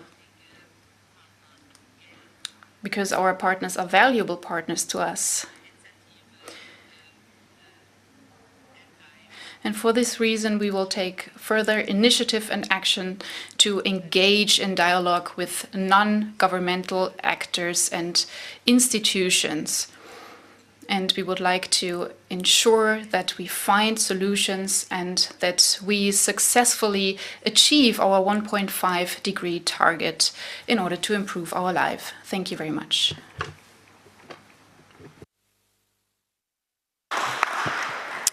Dear Excellencies, thank you very much for your strong and powerful speeches, also taking up many topics we have discussed in the morning with regard to the need to increase renewable energy as the most important step to come forward on the path to 1.5 degrees, but also the question of adaptation and loss and damage, as many colleagues have mentioned this morning. While the photographers are leaving the room, I am now delighted to give the floor to the Secretary General of the United Nations virtually. Secretary General Guterres, please, the floor is yours. Excellencies, 8 months ago we left COP26 with 1.5 degrees on life support. Since then, its pulse has weakened further. Greenhouse gas concentration, sea level rise and ocean heat have broken new records. Half of humanity is in the danger zone from floods, droughts, extreme storms and wildfires. No nation is immune. Yet we continue to feed our fossil fuel addiction. What troubles me most is that in facing this global crisis, we are failing to work together as a multilateral community. Nations continue to play the blame game instead of taking responsibility for our collective future. We cannot continue this way. We must rebuild trust and come together to keep 1.5 alive and to build climate-resilient communities. Promises made must be promises kept. We need to move forward together on all fronts: mitigation, adaptation, finance, loss and damage. To protect people and the planet, we need an all-of-the-above approach that delivers on each of these pillars of the Paris Agreement at pace and at scale. Time is no longer on our side. First, we need to reduce emissions now. Everyone needs to revisit their nationally determined contributions, and we need to demonstrate at COP27 that the renewables revolution is underway. There is enormous potential for a just energy transition that accelerates coal phase-out with the corresponding deployment of renewables. The agreement with South Africa last November sets a good precedent. Partnerships under discussion with Indonesia and Vietnam are also significant, and they embody the potential of working together in a multilateral and collaborative spirit. But let me be clear, these efforts should be additional, not a replacement, to the support that developing countries need to ensure their transition to a net zero and climate resilient future. I look to the G7 and the G20 to show leadership on NDCs, on renewables, and on working together in good faith. Second, we must treat adaptation with the urgency it needs. 1 in 3 people lack early warning systems coverage. People in Africa, South Asia, and Central and South America are 15 times more likely to die from extreme weather events. This great injustice cannot persist. Let's ensure universal early warning systems coverage in the next 5 years as a start. And let's demonstrate how we can double adaptation finance to $40 billion a year and how we will scale it up to equal mitigation finance. Third, let's get serious about the finance that developing countries need. At a minimum, stop paying lip service to the $100 billion a year pledge. Give clarity through deadlines and timelines and get concrete on its delivery. And let's ensure that those who need funding most can access it. As shareholders of multilateral development banks, developed countries must demand the immediate delivery of the investments and assistance needed to expand renewable energy and build climate resilience in developing countries. Demand that these banks become fit for purpose. Demand that they change their tired frameworks and policies to take more risk and dramatically improve their dismal private investment mobilization ratio of 29 cents to the dollar. They should increase funding that does not require sovereign guarantees. And they should use partnerships and instruments to take on risk that will unleash the trillions of dollars of private investment that we need. Let's show developing countries that they can rely on their partners. Fourth, loss and damage has languished on the sidelines for too long. It is eroding the trust we need to tackle the climate emergency together. I've seen firsthand the impact of sea level rise, crippling drought and devastating floods. Loss and damage is happening now. We need a concrete global response that addresses the needs of the world's most vulnerable people, communities and nations. And the first step is to create a space within the multilateral climate process to address this issue, including on finance for loss and damage. Excellencies, this has to be the decade of decisive climate action. That means trust, multilateralism and collaboration. We have a choice, collective action or collective suicide. It is in our hands. Thank you. Thanks to the Secretary General for the powerful words and underlining that it's in our hands. I would like to ask now a couple of hands, but only a couple because we have a time schedule. For those of you who would like to ask the question to the Chancellor of Germany or the President of Egypt, with regard, obviously, to the climate conference and our common fight regarding the climate crisis. Who would like to go first?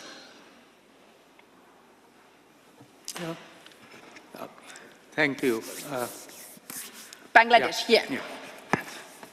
Thank you, Chancellor and also President of Egypt for being here today to galvanize the momentum. But as you know, even this morning, as we have discussed this issue, COP current President Alok Sharma virtually told us that he had expressed his frustration in a way because whatever we have heard at Glasgow, that is not yet to be implemented, yet to be materialized. Those promises are not are in the words, not in the, ground zero. So how best we can take actions onto the ground, adaptation actions onto the ground, mitigation actions at our domestic level, regional level, and also global scale. Those are key challenges, and also climate finance, how to ramp up climate finance, because we are supposed to mobilize $100 billion from 2020 per annum, but that is yet to happen, even if we are now at the almost, last quarter of 2022. So how best we can mobilize those resources so that those who are on ground zero can be rescued, can be, uplifted from their poverty level, from their, crisis situation. So this is now, as UN Secretary General just now asked us, it is at our hand. We need to galvanize this momentum, and it is now on your hand how best you can mobilize those resources at this crisis moment. Yes, we are in a war at Europe. We are at war even on climate front. So together, can we collectively solve this crisis on an emergency basis? Thank you. Thank you very much, Mr. Chodori, not only for Bangladesh, but also as the lead climate negotiator for the less developed countries. I would suggest that we collect the questions, and then we have a second question or remark from the Minister of the Democratic Republic of Congo, Ms. Massoudi, please. Merci beaucoup, Excellence, Madame la Ministre.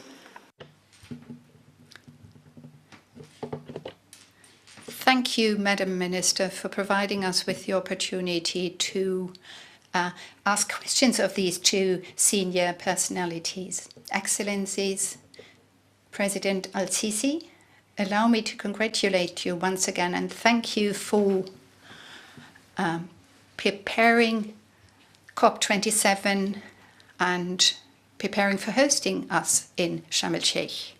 And I would also like to thank you for involving the DRC in the preparation of COP27 COP27 is to build on the work and the achievements prepared by the scientific community. We have scientists who have been pointing out to us the high risks that we are confronting these days. And thanks to their effort, we've found solutions to some of the problems we're facing. The conference that will take place in September, the Conference of the Scientific Community, should bring together scientists from all over the world. Secondly, if I may ask a question, I would like to ask a practical question, and I would like to address that question to the Federal Chancellor. Chancellor, I listened to the Foreign Minister, who rightly made the point that Germany, in order to reduce its dependency on gas imports from Russia in the face of the war of aggression, will for a limited period of time have to resort to the use of coal, whilst at the same time trying to keep within its target for reducing emissions. My country is very much in favor of working at the mitigation front and to ensure that we work in the direction of setting up an emission-free production of cars. We have the technologies, we have what it needs, we have the raw materials to produce batteries. What is Germany's policy on a direct cooperation with DRC in order to make sure that the resources can be used in our country and in order to open up opportunities for Africa too, to open up opportunities for the developing countries to also participate in this process of transformation? What is your policy on this? Covered finance, especially action on the ground, the question of cooperation with African countries and especially also renewable energy and cars. I would go to Bolivia next. Please keep it short because then we can hear finally also the question from the youth, Melissa Jimenez Gomez Tagle for the youth non-governmental organizations. Spanish, please. Muchas gracias. Saludos desde Bolivia. Thank you very much indeed. And I'd like to convey you the best regards from the Bolivian people.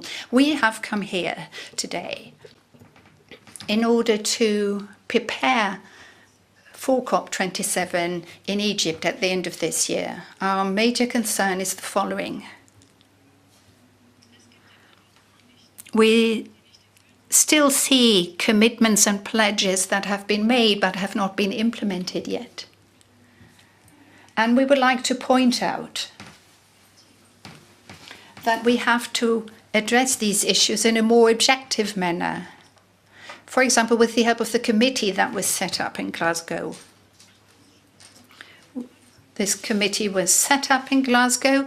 Expectations of the committee are very high. We spoke of natural disasters, of forest fires, of inundations and floods, and there are other topics that come into play here when you think of the upper mountainous regions, of which Bolivia does have a few. We do have mountains that are no longer covered by snow, and this is cause for very serious concern in our country.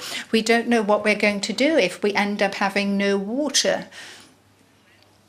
The people have to change their approaches, their attitude and their actions. And I believe, and I want to be very clear on this here now, that it is only if we act together that we can tackle the problem of climate change impacts and mitigating that impact.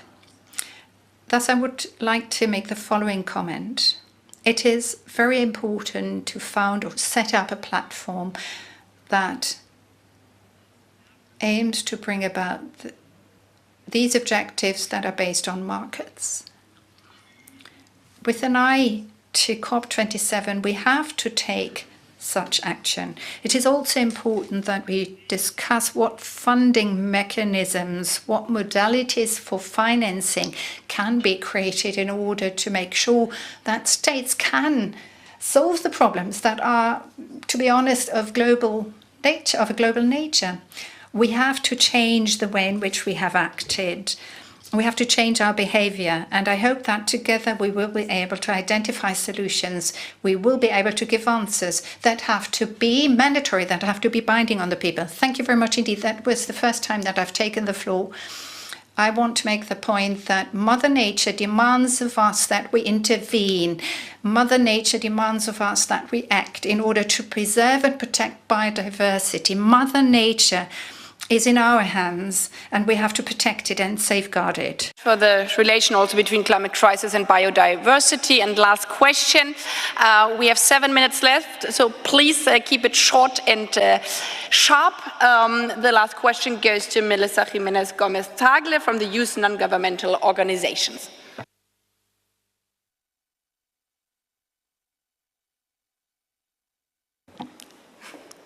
Thank you very much. Dankeschön. We would like to ask, what do you plan to do to ensure that we have a space to discuss loss and damage finance at COP26? What are the provisional items on financing loss and damage to get from provisional to actual COP agenda? Where do you see the hurdles for delivering that at COP27? And mostly, do you envision to announce a pair of facilitating ministers to unlock urgent political progress on this issue soon after this dialogue? Thank you. Dankeschön. Thanks a lot. Also for the clear question. I would like to give the floor first to President Al-Sisi, and then for conclusion, the Chancellor of Germany.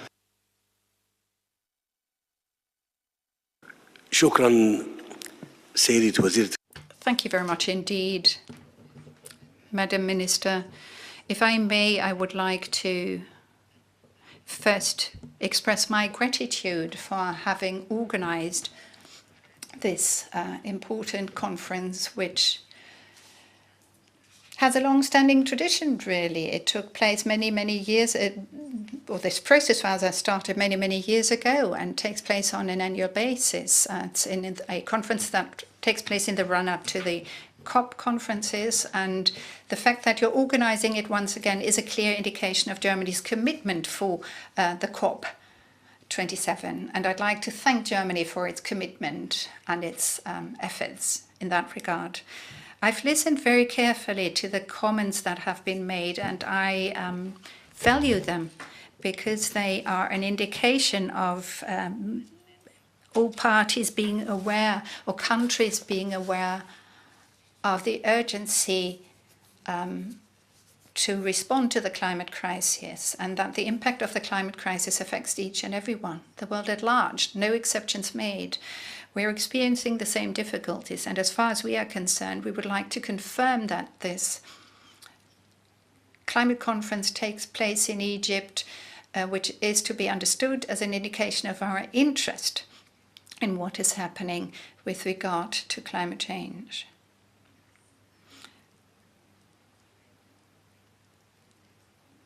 In order for us to be able to create a context in which an issue of such proportions like the climate change issue can be discussed, demands preparatory work, allowing us to identify a pathway along which we can proceed.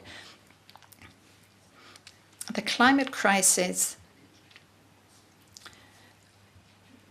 will have to be tackled with determination, and that demands major efforts on the part of everyone. Egypt will be hosting COP27 at the end of this year, and the fact that that is the case is an indication of our interest in climate issues per se. And of course, we want to build on the commitments made and the results achieved at the COP26 in Glasgow and build on them, develop them further. Whatever effort was undertaken should also be done in the spirit of implementing the UNFCCC. And we should continue to aim to achieve the 1.5-degree goal with the help of reducing greenhouse gas emissions. We are celebrating the 30th anniversary of the Earth Summits. It's a critical period indeed, and thus it is important that we all undertake efforts, engage and act together in the face of the challenges we are confronted with.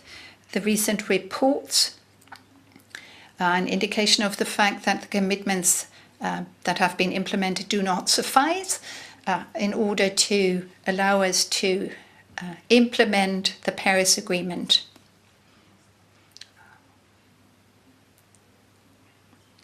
We want to work to preserve Earth for the coming generations, and Egypt will not tire in its efforts and endeavours to work for progress against this backdrop, be that in the negotiations, and I made that point earlier, or be that on the additional level, at the additional level of working with partners, because that plays a part too, so as to allow the transition agenda to proceed. And I confirm that we want to strive for a just transition to renewables, to green energy sources. Of course, bearing in mind the particular circumstances and situation in each and every country.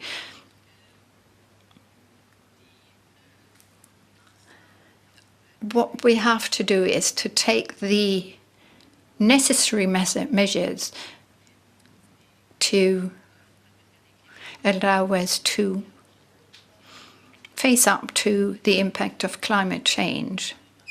Here, the major economies play a very important part and have to be in the lead. They have to and should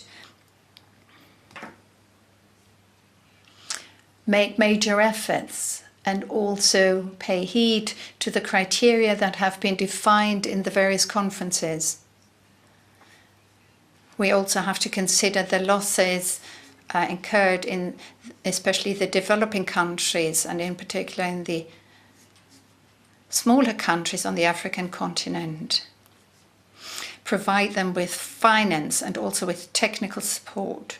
We do hope that we will succeed at the conference in Sharm el-Sheikh to have an ambitious agenda for the negotiations. I know that the expectations are high on us in that regard, and we hope to fulfill those expectations. We must help those developing countries that have to cope with the impact of climate change already,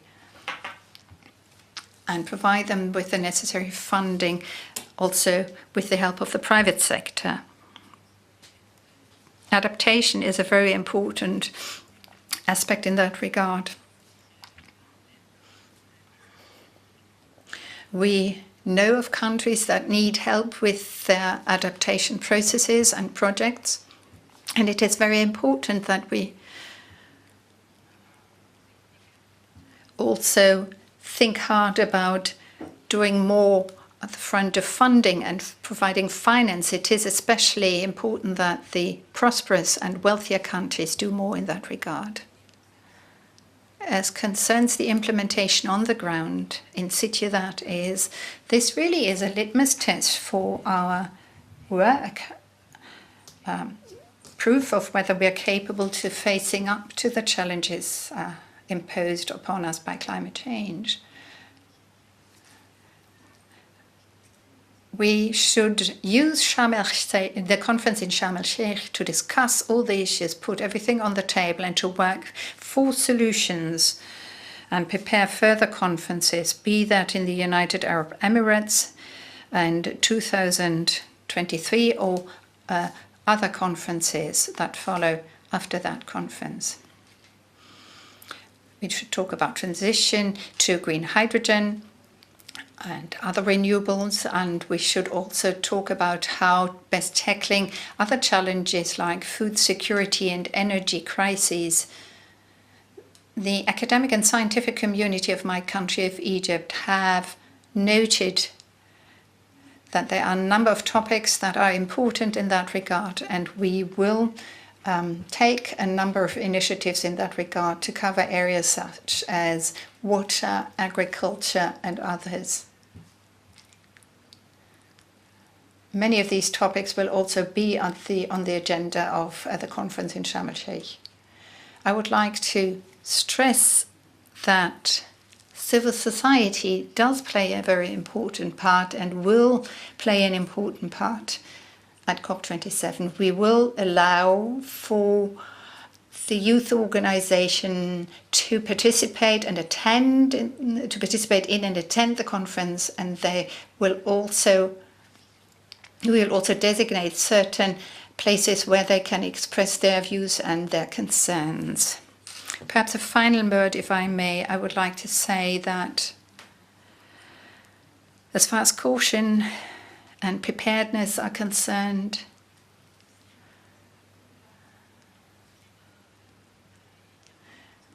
I am confident that man is capable to respond to this crisis. Look at us, we've come here together, happy to discuss these issues. Proposals are being submitted during meetings of this kind. All of that, I believe, demonstrates man's willingness to act in the face of these challenges that have been man-made and that have come about as a consequence of what man has invented. So I think we, being human beings, are capable of undoing what human beings have done. So we should be able to solve the problem, and I hope we will be able to do so in the coming years. President, also for underlining how important an active civil society is for a successful climate conference and fighting the climate crisis, as we've seen also in the past years, especially a critical and open youth, which is addressing worldwide the importance of the fight against the climate crisis as it's their future. Mr. Chancellor, please, the floor is yours for the 4 questions. Schönen Dank, schönen Dank. Thank you. Thank you for your questions and for engaging in this discussion on the topic. I believe that this really constitutes one of the major challenges of mankind and that it plays an important part at COP27. I would like to once again thank President al-Sisi for hosting the conference and for engaging in the necessary preparatory work to allow the conference to become a success. Now, as far as climate finance is concerned, there's been a lot of discussion of this subject matter. I've been able to point out in my speech that this will be very much about implementing the promises that were made, keeping the promises and pledges that were made and given, complying with the $100 billion goal. We will all have to make a contribution. Germany will do its part. And it's already part and parcel of our budgeting plans to provide those funds. And when we do this, and as we do it, it's also a contribution meant to encourage others to follow suit and to act in the same vein. And much of that also extends to a lot of the cooperation we engage in with the development bands, ensuring against damage and loss. These are all areas where work is ongoing and that are very important, where we make our contribution. From my point of view, it is very important, when we come together to discuss climate issues, that we understand the link between finance and technological transformations. It is very important that we take note of this qualitative turn in our debate. When we started talking about financing, when the first commitments and pledges were made, the idea of technological change, industrial production, energy production, had not been developed to a very large extent in the developed countries. Some have advanced it a bit further, but the genuine upheavals hadn't really taken place. And I think that that does make for the qualitative difference with regard to earlier debates and when you compare them to the present debates. And it does have an effect when you look to the United States, to Canada, to Europe, Japan, Korea. Industrial processes have been set in motion in many countries, the result of which is to ensure that our mobility will be CO2-free. Countries have decided to produce steel without using coal or gas. Once these countries decide to produce cement in a CO2-neutral fashion, the chemical processes involved are to take place without using fossil fuels in the heating plants. And this is a process that is happening now, and the decisions have not only been taken by the countries, but also by the respective companies. And at the same time, and in parallel, you witness a transformation of industry in the direction of CO2 neutral electricity production. We have learned that there have to be two preconditions for us to be able to do without fossil fuels plants, heating plants. The first of which is to produce enough electricity in a CO2 neutral manner, basically or mostly from renewable energies. The idea of nuclear energy that some might cherish is not something that Germany is pursuing. But CO2 neutrality is what we aim for, and that we realize at the same time that we need much more electricity than we used to employ in the past, because that is one of the important preconditions for these industrial transformation processes to actually take place. So we're talking replacing the production of electricity from the former methods of producing electricity and expanding production capacities. In the case of Germany, we're talking offshore wind, solar energy, biomass.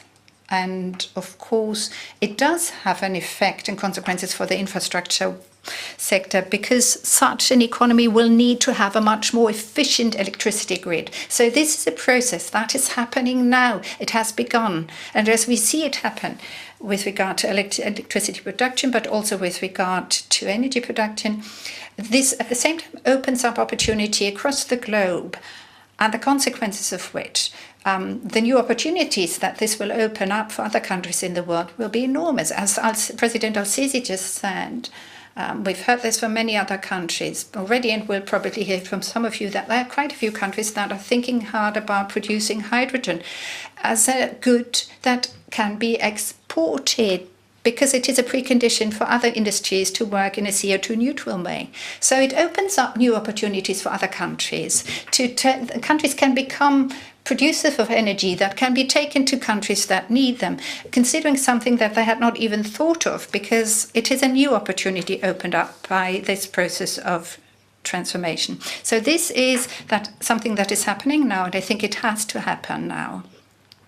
If you happen to be the head of government or head of state of a country and suddenly say we want to produce renewables and hydrogen that we want to export, not to be considered a very bold or perhaps too bold a person, you have to make the point that this is a decision is also in an inverted manner taking place in countries that are transforming their economies. You can rely on the fact that you will have countries that want to import the hydrogen that you are producing.